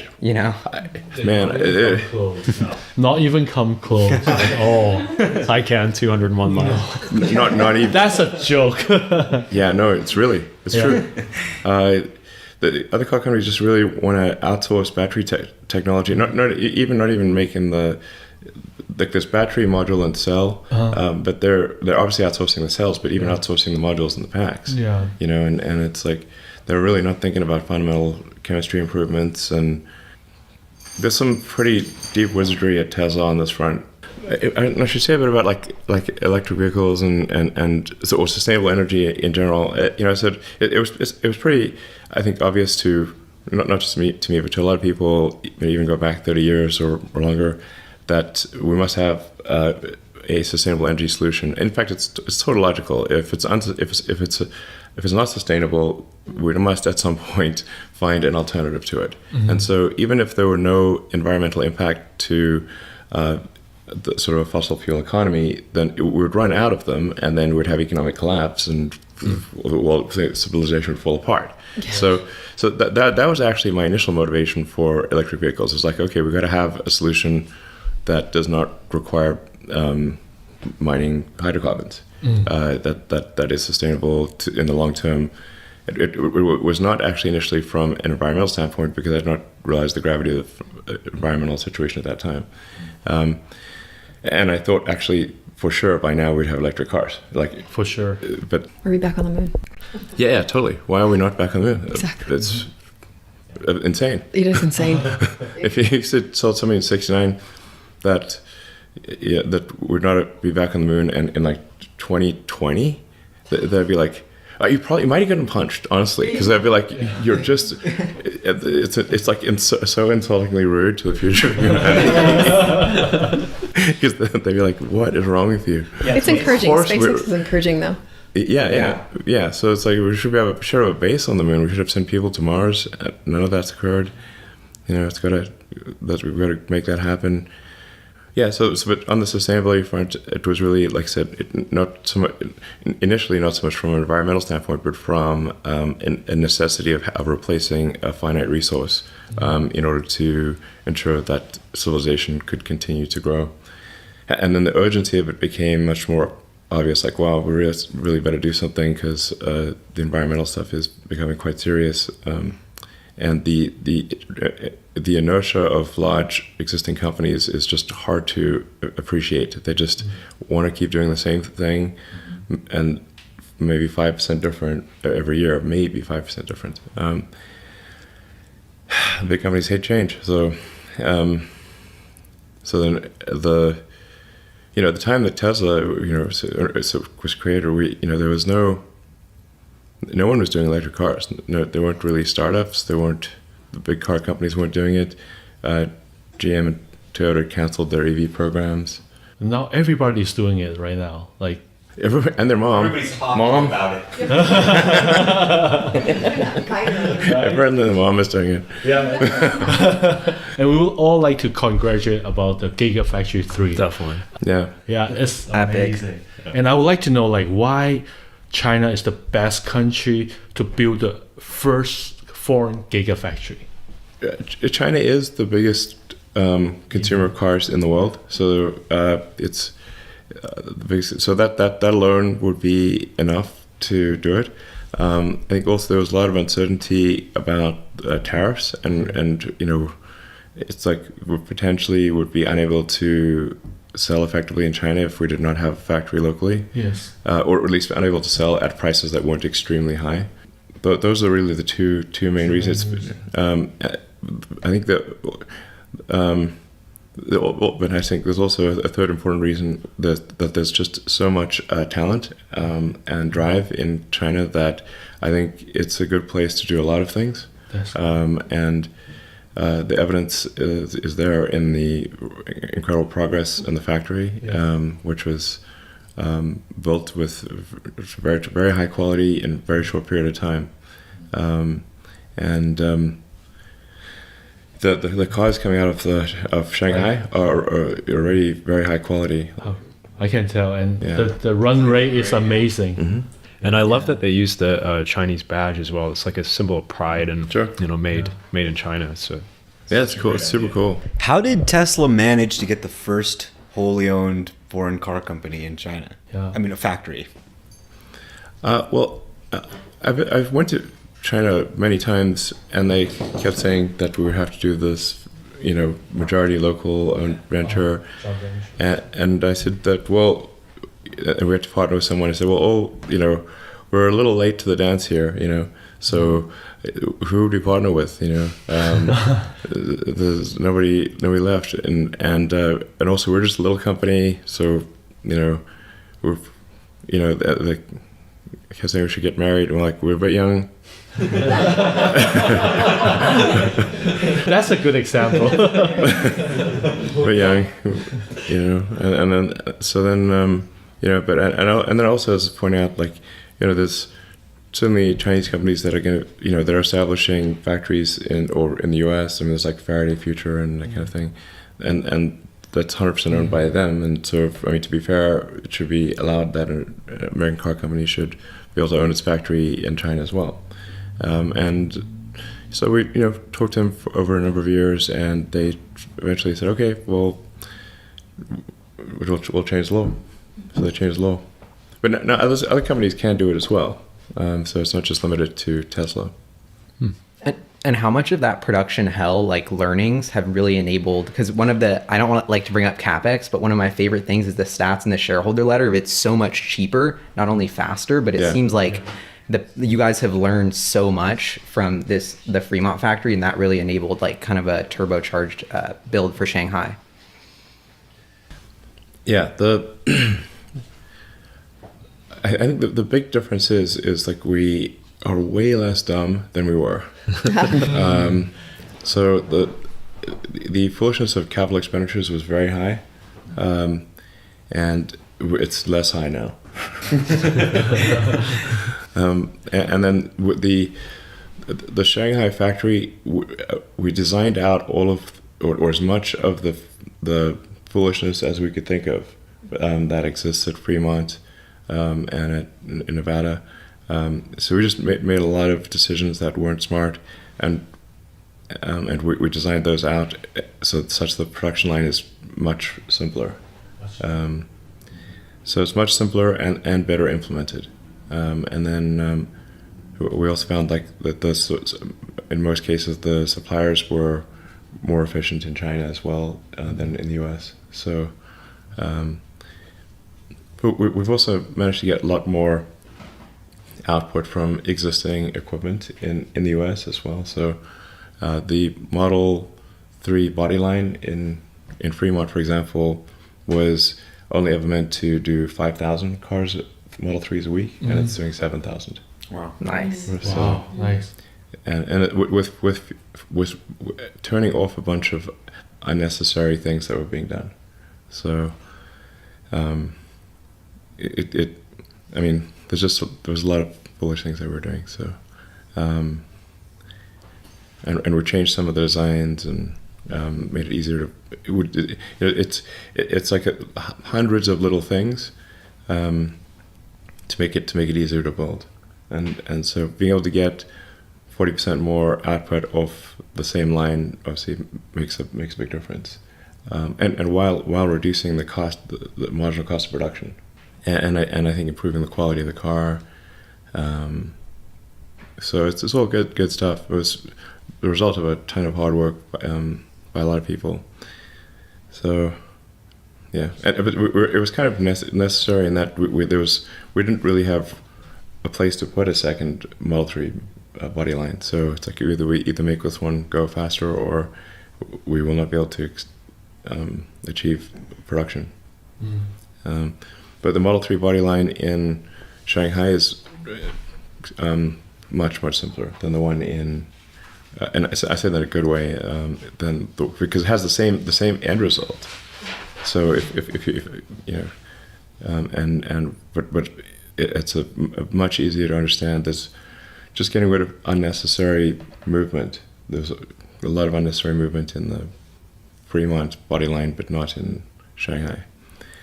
So you guys said in the production letter that you just started battery production in Shanghai too, and I heard that you guys were getting cells from Cattle and LG Chem. Are the cells basically kind of like a commodity part that you can assemble into your battery packs there, or does it make a difference? How do you see that long term?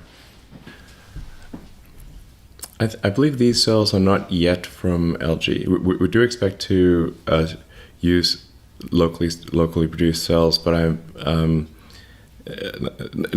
like I don't. Just to be clear, I don't always know exactly what's going on everywhere at the 50,000 person company. So some of the things, like most of the things I say will be correct, but there may be occasionally something that's not. As to the best of my knowledge, we're not yet using LG Chem cells. We're using Panasonic cells made in Nevada. But LG Chem can make pretty much the same cells as Panasonic? Yes, but pretty much is not the same as same. So there's still a few bugs to work out with the LG Chem cells before we can use them in our module and battery pack production system. The CATL cells, or the CATL situation will be more of an integrated module than it will be a cell, and that's so that it's not just. It's not super easy to replace these things, but yeah, we do expect to use CATL. We do expect to use LG. Currently, we're using Panasonic. When I say expect to use, I mean like literally a matter of months. So by the middle of this year, we probably be using both LG and CATL in volume. Wow. So we were talking about a lot of Tesla stuff, but we kind of wanted to ask you about your personal history, because you were saying how there's some misconceptions you would like to make straight. And Ashley Vance wrote a book about you. I just read May's lovely book, and it was really wonderful. I loved it and learned a little bit more history about your family and you. But what are some of the misconceptions that you would like to correct? Most of this is just ended up being kind of water under the bridge that people didn't notice that much. I mean, there's this sort of some stories in there where it sounds like I fired people all of a sudden and arbitrarily, which was not the case. It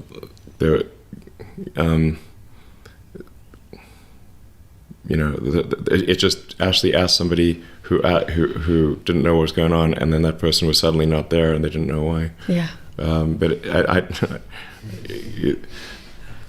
definitely do not fire talented people, unless there's no option. So yeah, and absolutely not without warning. Or I keep hearing you say "we." Like it sounds like you're always thinking of everybody. I see you as a very selfless person in your endeavors. Thanks. Yeah, I mean seriously. I mean, yeah, It's like from the age of 12, it sounds like you've been thinking about how to help humanity.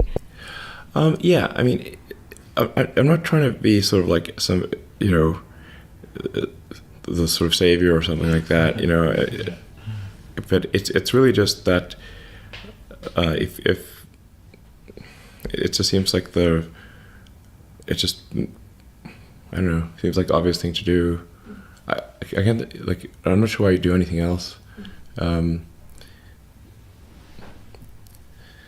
We want to maximize happiness of the population and propagate into the future as far as possible and understand the nature of reality.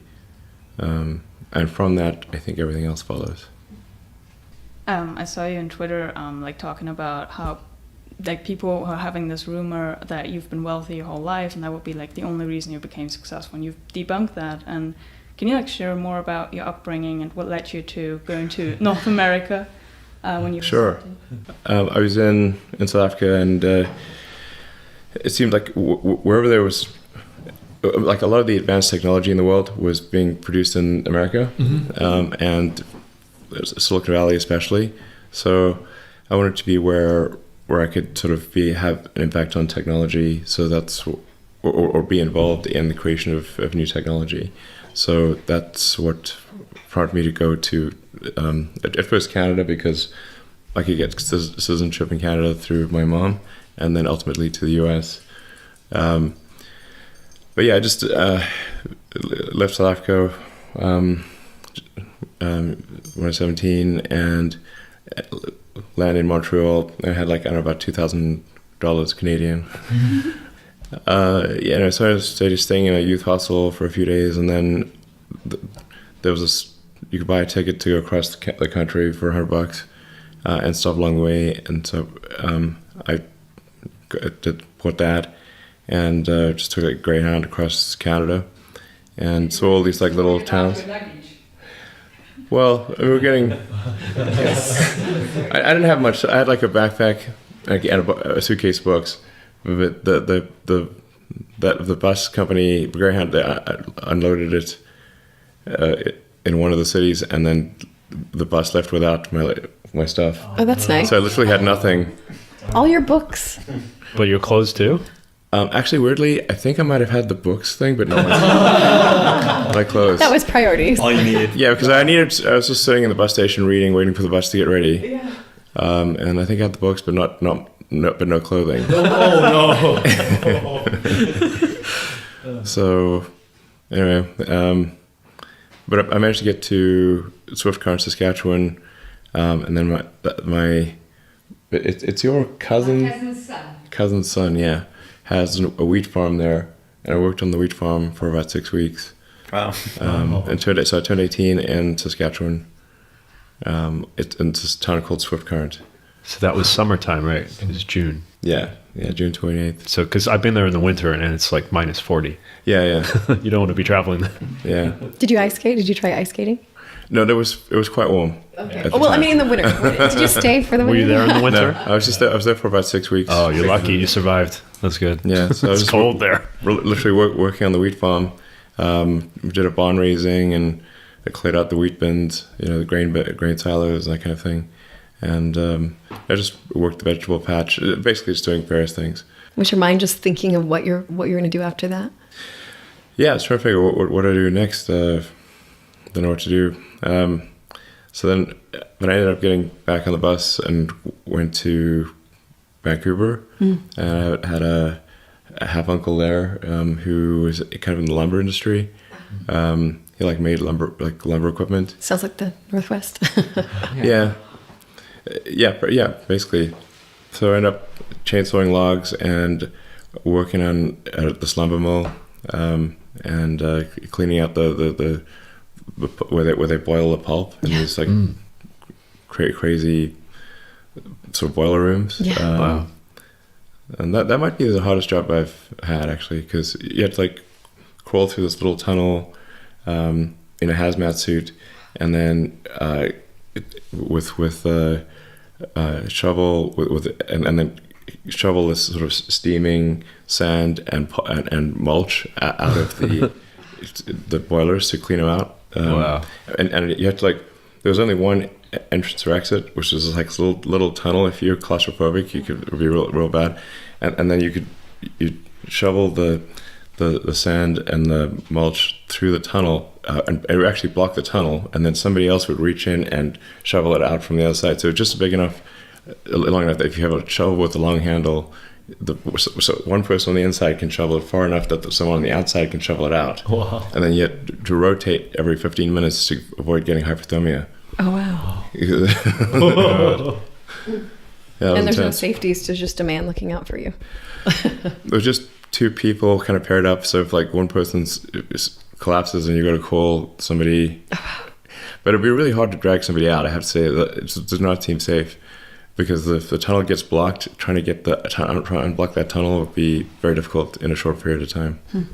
So, but it was the highest paying job at the employment office. So I was like, okay, the other jobs were I don't know, $8 an hour, and this one was $18 an hour.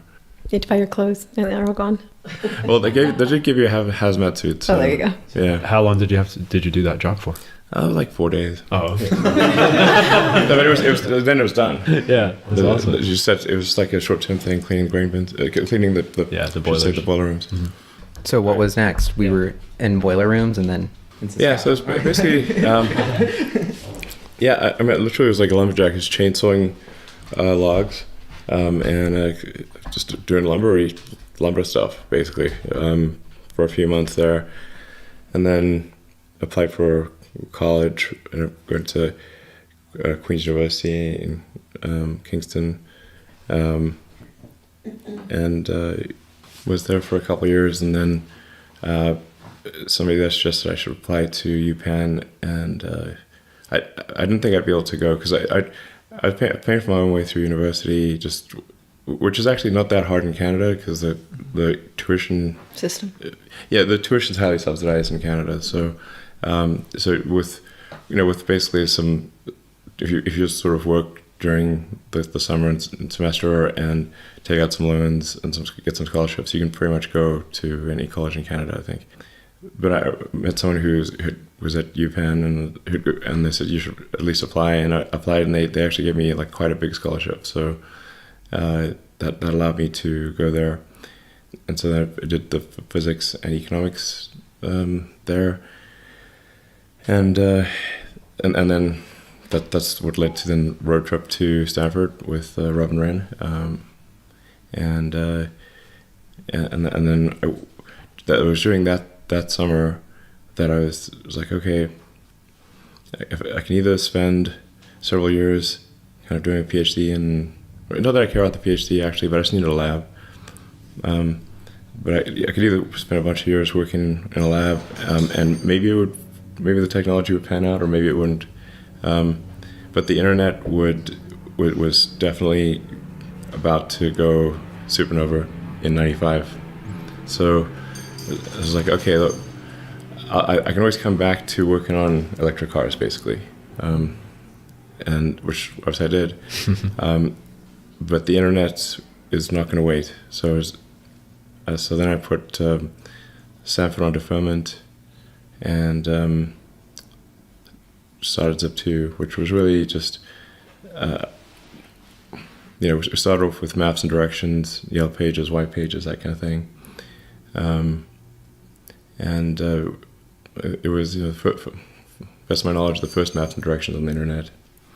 So, and there's still some patents I have. I don't know how many more, but I think they've obviously lapsed at this point. But for maps and directions and Yellow Pages and advertising and stuff. And I wrote the whole initial code base. I wrote personally because there wasn't any Rails. It was just me. So, and I only had a few $1,000s, and then my brother joined, and he brought $5,000, which was a lot. Yeah, at least for the first few months, there was literally only one computer. So when the website wasn't working, it was because I was compiling code, and even to get an internet connection was pretty hard. But there was an internet service provider on the floor below us. We more or less squatted in this office. The landlord was out of the country or something, nobody was using it. So you lived in there? yeah, I think I read that in May's book you showered at the YMCA then, right? that's right. Yeah, That's smart though. I mean, you were thrifty. You did what you had to do. we just like had no money, so what are we gonna do? You know? What did people think about Zip2 generally? Was it like seen as a crazy idea, or like did people even understand the internet back then? Most people did not understand the internet. Most people didn't know. Even on Sand Hill Road, like we tried pitching people to invest in an internet company. Most of the VCs we pitched to had never used the internet. Do you remember some of the VC firms you went to on Sand Hill? I remember most of the time we wouldn't take a meeting, and if they did take the meeting, they were pretty bored and not said like who's made money in the internet. No, we're like no one. Okay, but the sea change occurred when Netscape went public. Yeah. So, but the first thing I tried to do was not start a company. I tried to get a job at Netscape, but they didn't reply to me. Oh no. Oh, Oh man. So I tried hanging out in the lobby at Netscape. I don't know who to talk to. I was really too shy to talk to anyone. I don't know. So it's like, okay, I can't get a job at the only internet company that that does internet software. So then I'll try writing software. So that's kind of what happened there. Yeah, and then like I said, my brother came down and joined. This is like late '95, and then in January '95, I think it was there was a lot more interest in the internet stuff following the Netscape IPO, and the software was more impressive, I guess. So then more David Dow invested. So they're VC firm on Sand Hill Road, and they invested, I think it was like $3 million for effectively 60% of the company. Wow. Which we thought was crazy. They're like, well, they're going to give us money for nothing? They must be mad. Yeah, so this seemed like crazy that they would give so much money for a company that consisted at the time of about 5 people. Like literally, I think 5 people at the time. So, but anyway, it worked out well for them in the end. So we hired a lot more people. We built out the service, and then we also ended up writing a bunch of software to bring the newspapers online. So Knight Ridder, New York Times Company, Hearst, all became investors and customers. And at one point, Zip2 was responsible for a significant section of the New York Times Company website. Yeah, so I got to know the media industry pretty well, and but over what really happened with Zip2 is it effectively got too much. There was too much control by the existing media companies. So they had too many board seats and too much voting control, and that they kept trying to push the company down directions that made no sense. So Zip2 actually had really good software. I'd say software that's comparable, in some ways more advanced than, say, a Yahoo or Excite at the time, but it was just not being used properly, and it was all being forced through media companies who would then not use it. So it's like, it's like, okay, we've got the best technology, but it's not being deployed properly. So, but fortunately, Compaq came along, and they Compaq had acquired Digital Equipment, and Digital Equipment had owned AltaVista, which at the time was probably the best search engine. So they thought their idea was they will combine AltaVista with a bunch of other internet companies and try to create a competitor to Yahoo or Excite. That was Excite used to be a big thing, amazingly, and Yahoo used to be a big thing. Yeah, a long time ago. Now it's like owned by Verizon or something. Yeah. Then there was AOL. AOL back then. Yahoo's a crazy story. They, Yes. They failed to acquire Google twice. Microsoft offered them like 40 billion or something, and they turned it down. And then Alibaba saved them out of nowhere.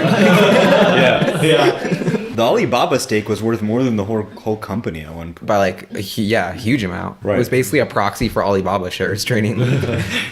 Yeah, no, exactly. But at one point, at that time, like if you go back to say 98, 99, Yahoo seemed like an unstoppable juggernaut. Yeah. Like literally, like this company will, is a behemoth.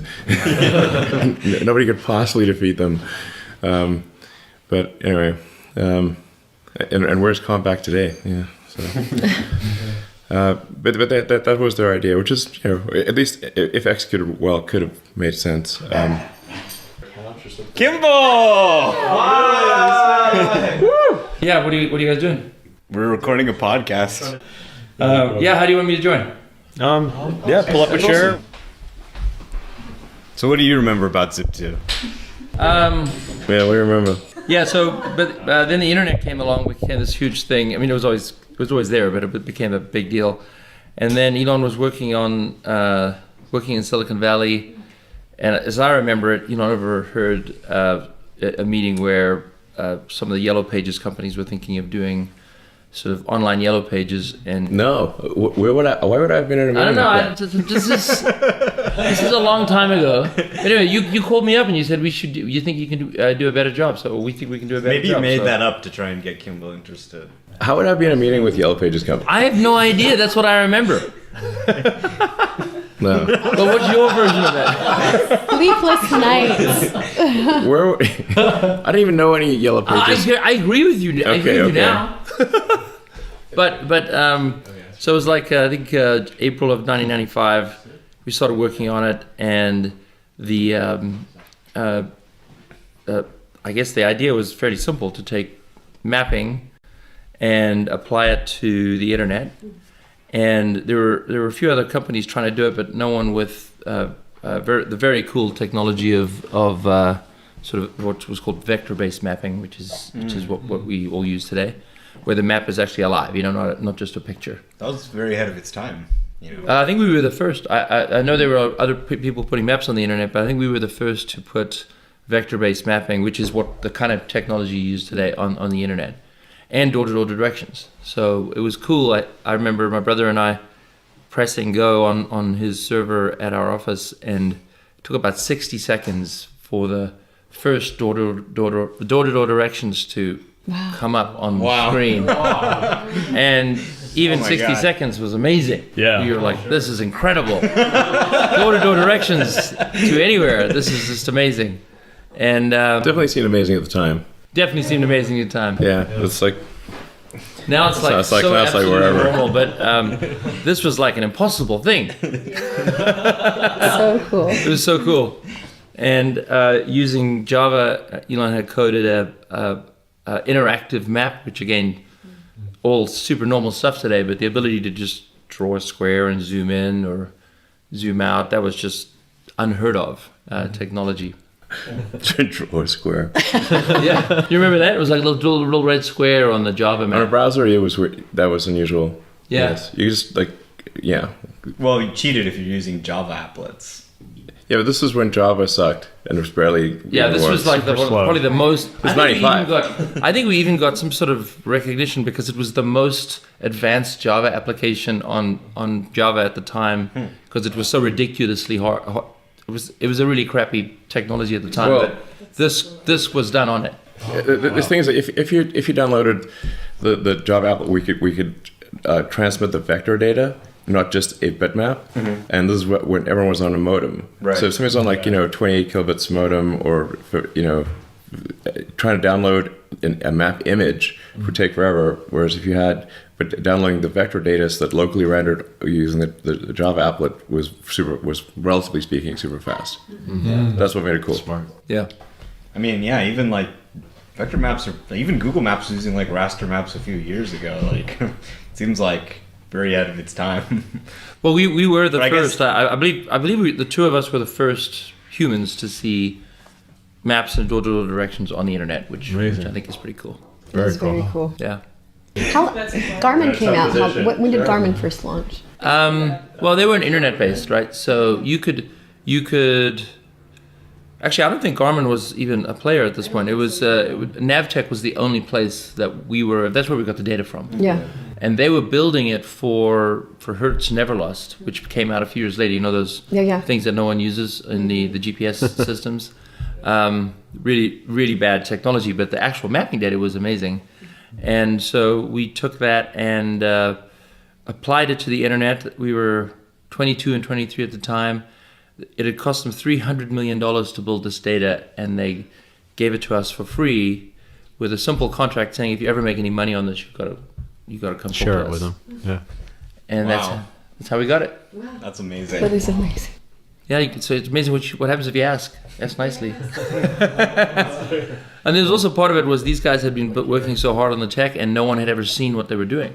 Yeah. Because it was not on the internet and it was not being used for Hertz, and so it was just they were excited that someone would use the data and people could see what they'd been working on. So how did you guys get the engineering chops to pull this off? Because it sounds like you were so young, you didn't really have any help, and then you built this like cutting edge piece of technology. Did you teach yourselves, or from I don't know what age, but you published your first the like Blast Star game, right? Yeah, when he was 12. Did you write any other cool stuff back then? Yeah, I wrote a bunch of games. Yeah. And then like occasionally like software for people that ask for software. You know. You also work for a video game company. Yeah, finally it was called Rocket Science. Yeah. That's funny. By the way, we took a SpaceX tour yesterday. It was insane. Thank you for that. That was amazing. Yeah, it was so good. It's like Batman's lair in there. That's right. It's really cool. Really is amazing. But it gives you perspective on what Tesla's doing because the technology is so advanced, and there's interchange of information there. Like I know they used the Inconel fuse, right? Was from SpaceX when they couldn't get the power output, right? It kept burning up the fuse in the performance models. Mm-hmm. So yeah, it's awesome. Yeah, it's pretty cool to see the SpaceX tech being applied to Tesla. I think there's one joint employee between SpaceX and Tesla, and it's the materials. Is it the materials engineer? What about Elon? Of course, Elon. In addition to Elon, because there's just not that many humans on the planet that know how to do this stuff. No. Well, it sounded like back in the old days, was it just Elon doing the coding, or? I mean, I did a little for like HTML front end coding, but it wasn't mine. Not recently, but no, we had no money, so you can employ him. So I just wrote all the software. And you worked through the night, right? You just never. According to my book, you just never slept. I don't. I mean, we lived in a little office. I think this address was 470 Sherman Way in Palo Alto. It was probably. It was about the size of this room here. Yeah, it was probably like 15 feet wide by 30 feet long with a little closet in the back. And we would we couldn't afford a place to sleep or like a house, home or apartment. So we would sleep in it, and it had a couch that was a futon, and we would pull out the futon, take turns sleeping on the futon or the floor. Although he coded a lot at night, so I usually got the futon at night. And we had to code it at night because the server, when the internet was live, needed to be functional, and we just had data for the Bay Area at the time, so we were just kind of making sure that the people in the Bay Area could use it. And then I had a little mini fridge with a cooking stove on it, and we'd cook simple things, like pasta sauce and pasta and things like that. That would be as cheap as dirt. People think it's expensive to eat real food. It's actually really cheap. Yeah. You cook vegetables, pasta, and beans and stuff. Beans, super cheap. So we had that Jack in the Box absolutely a lot. the cheapest. And then we would go eat at Jack in the Box, which I still kind of shiver a little. And I haven't eaten there for probably 20 years or longer, maybe 22 years, and I can still probably recite the entire menu. Yeah, we cycled through the menu at Jack in the Box because it was like it's a few blocks away from. And it was open 24 hours. Open 24 hours. Trying to get dinner in Palo Alto after 10 is very difficult. Zero. Yeah. So did they know you very well at Jack in the Box? Well, they didn't really. No. They didn't? No. And I remember one time I got a milkshake, and I was so tired. It was like 4 in the morning, and just needed to get some sugar for the rest of the night. And there was something in it. Oh no! And I remember just flicking it out and just pretending it didn't exist and just kept drinking my milkshake. Oh, that's horrible. It was like that. We were that kind of like not in the zone to go back into Jack in the Box and argue about a milkshake, but I don't want to not drink the milkshake. And part of the reason that food was like so cheap is that they had some people I think died of food poisoning. Yes, it was right around that time when they got into a food poisoning scare. And so it was just very cheap to eat there. And I figured, like, they probably have taken some action because after the food poisoning. Yeah, so hopefully, that sounds. maybe it's just like but I still eat a little bit of it. Just tastes funny. Stop eating if it tastes funny. You run out of things to eat because after like the 17th chicken fajita pita, you're like Chicken fajita pita. can't do it. The teriyaki bowl. Yeah, remember that teriyaki bowl? Was that one good? It's actually, it varied, but it was edible. It was not bad. Which one? What? The teriyaki bowl. Teriyaki bowl wasn't bad. There was the sort of sourdough grilled cheese thing that wasn't bad. Yeah, I honestly didn't mind it. Really. Those were the good old days, right? I mean, it was honestly good days. I mean, we were just hoping that people would let us stay in the country. Yeah. We weren't really that worried about what we were eating. We were just doing everything we could to get someone to support the company. We didn't really I didn't understand the venture capital world that much, so we were doing a seed round, an angel round, and doing our best to talk to everyone and anyone we could find. We had a very good friend with us, Greg Curry, who's now passed away, who was older than us by about 10 years, I think. And was a wonderful mentor, helped us out, and put a little money in as well.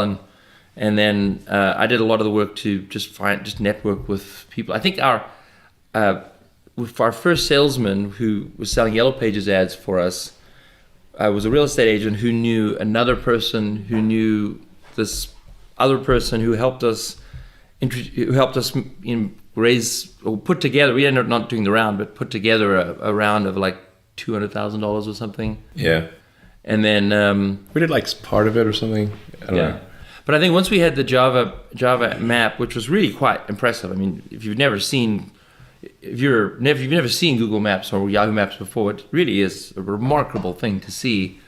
We started to go to we got some audiences with some venture capitalists, and it just went from we were starving, we had no car, well, the car we had broken.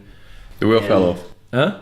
The wheel fell off. The wheel fell off, yeah. What kind of car was it? I remember that. An old BMW 3 Series. Was it the one you where worked we did a road trip Yeah. across the country? Yeah, the one that my mom has some pictures of. I think there's still there's a carve in the road at Page Mill and El Camino. Literally, the wheel came off. The wheel fell off, and the guy Literally in the intersection. just drove it without the wheel to the side.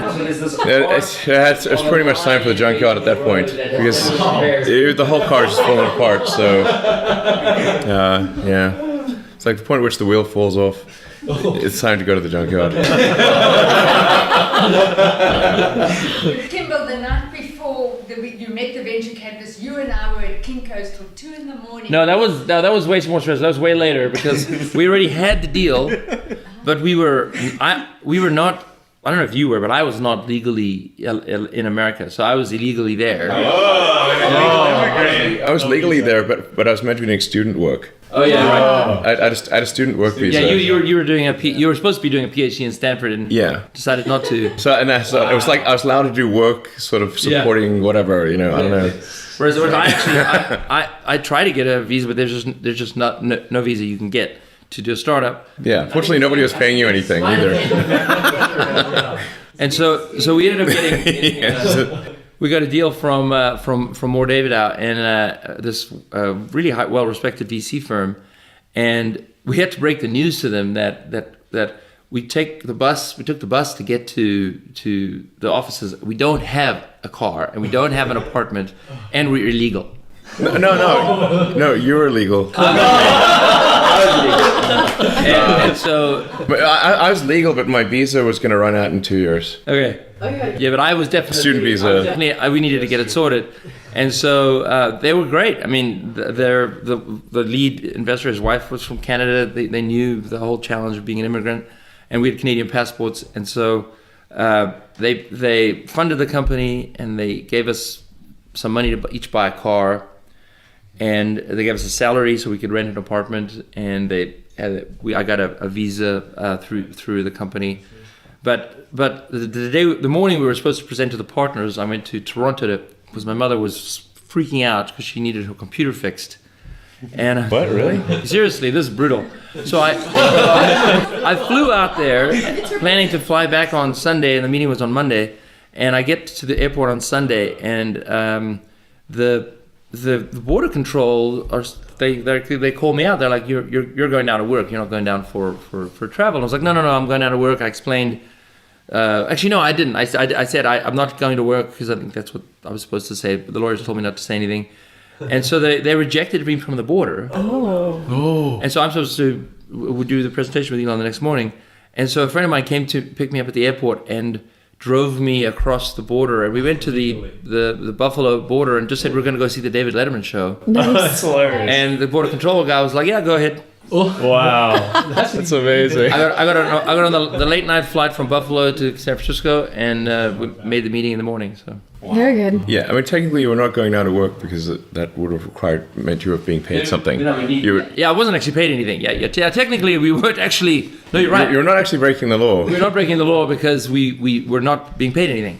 Exactly. Yeah. I should have told them that at the border control.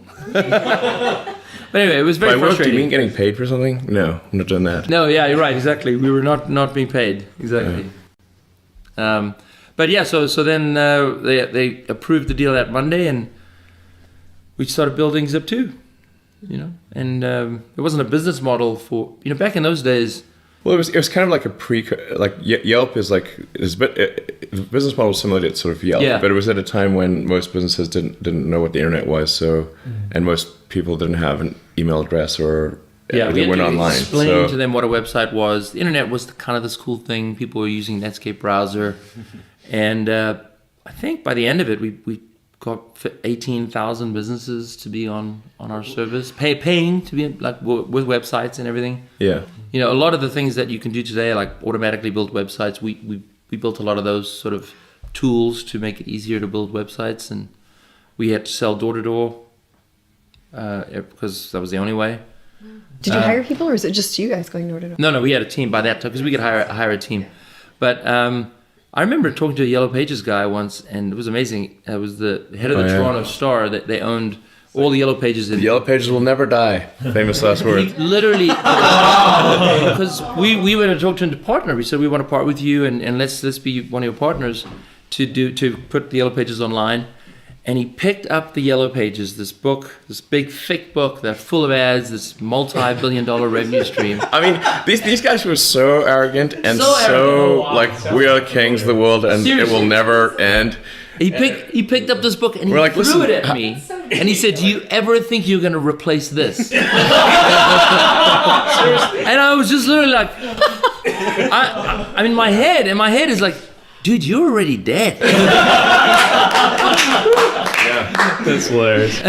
Reminds me of the anti-Tesla people, Gas cars will never die. Yeah. But I mean, like, we saw the growth of the internet. We saw the use of the Yellow Pages. We saw even all of our competitors and stuff. And no one was using the paper Yellow Pages if you had the choice. Yeah. Yes. Exactly. No one. Yes, that's very true. And so at that point, very few people were on the internet. So it was really a question of is the internet going to succeed, which we were huge believers in, and these guys were not. They didn't even clue in. Yeah, but it was like one foreign country after another. We would say like, listen, we'll just put your Yellow Pages online. It's going to cost very little. You'll still own all the content and everything. And they're like, they'll just throw us out of the office. Yeah. You're like, no. And how dare you even suggest this?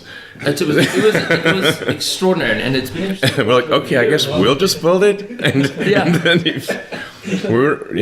But it's been interesting to watch over the years where, like in PayPal, the competitors were not banks, even though that should have been the competitor. No, there were banks that tried to compete. But wasn't it eBay mostly that was sort of the bank? Well, eBay had something called Bull Point.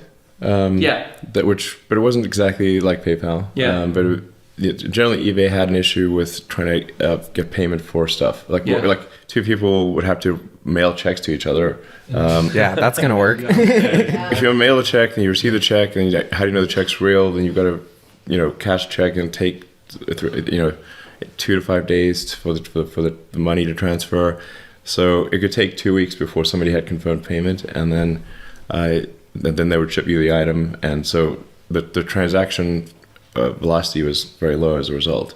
If you had instant payment, you could improve transaction velocity dramatically, like a factor of maybe 3 to 5. Yeah, but I've just sort of seen that when an industry is disrupted, you worry about the major players. I mean, we remember when we started Tesla, we were aspiring to be the GM of the 21st century. 4 years later, GM went bankrupt. You're like, oh, okay, we don't need to be GM. We're good.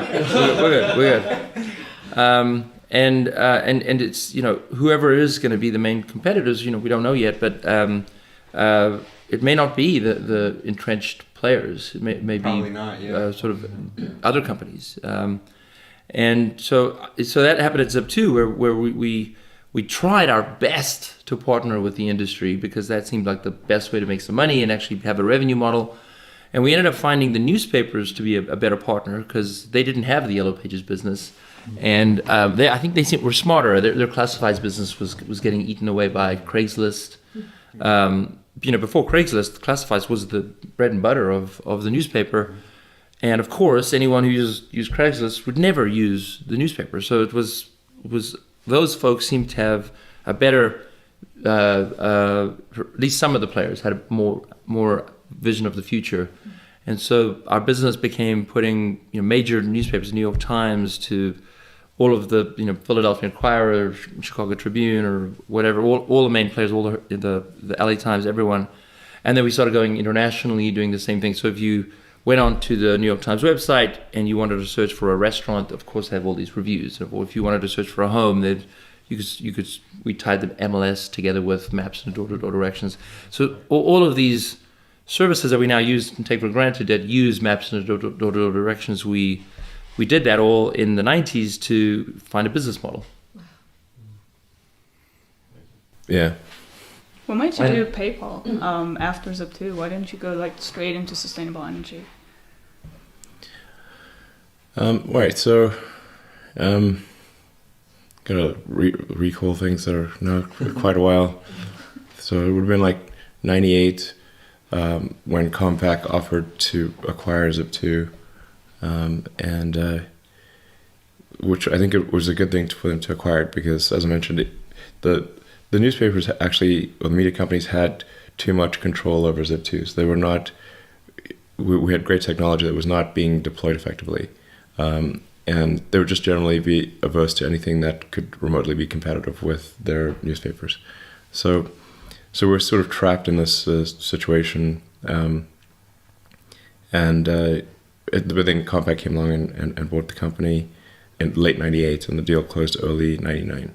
So then, as a result of that, Kim and I had some capital, $20 million or something out of it, and I think the thing that was frustrating to me was that we'd built incredible technology, and it had not been used. It was just sort of it was very disappointing. We put a lot of work into this technology and it just wasn't being used. So I was like, okay, I want to do one more thing on the internet just to show that we can make technology that is, when it's used properly, can be extremely effective. So I thought about what's digital, essentially. What exists in the form of information, and is also not high bandwidth, because in '99 people still mostly had modems, so you couldn't, video was not really feasible in '99. So, but money is low bandwidth and digital, effectively, mostly digital. So it's what can we do to make money work better? And money, in my view, is essentially an information system for labor allocation. So it has no power in and of itself. It's like a database, and so you can think of banks as a set of heterogeneous databases with that are actually not very secure, and certainly the monetary system, the transfer system of checks is very insecure. Still is insecure. So are credit cards, and it's still mostly batch processing, and it was entirely batch processing that day. So it was not. So payments or money was this like heterogeneous, high latency, low security collection of databases. That's what banks are. And so just from an information theory standpoint, this should be something that can be much better if it can be real time, secure,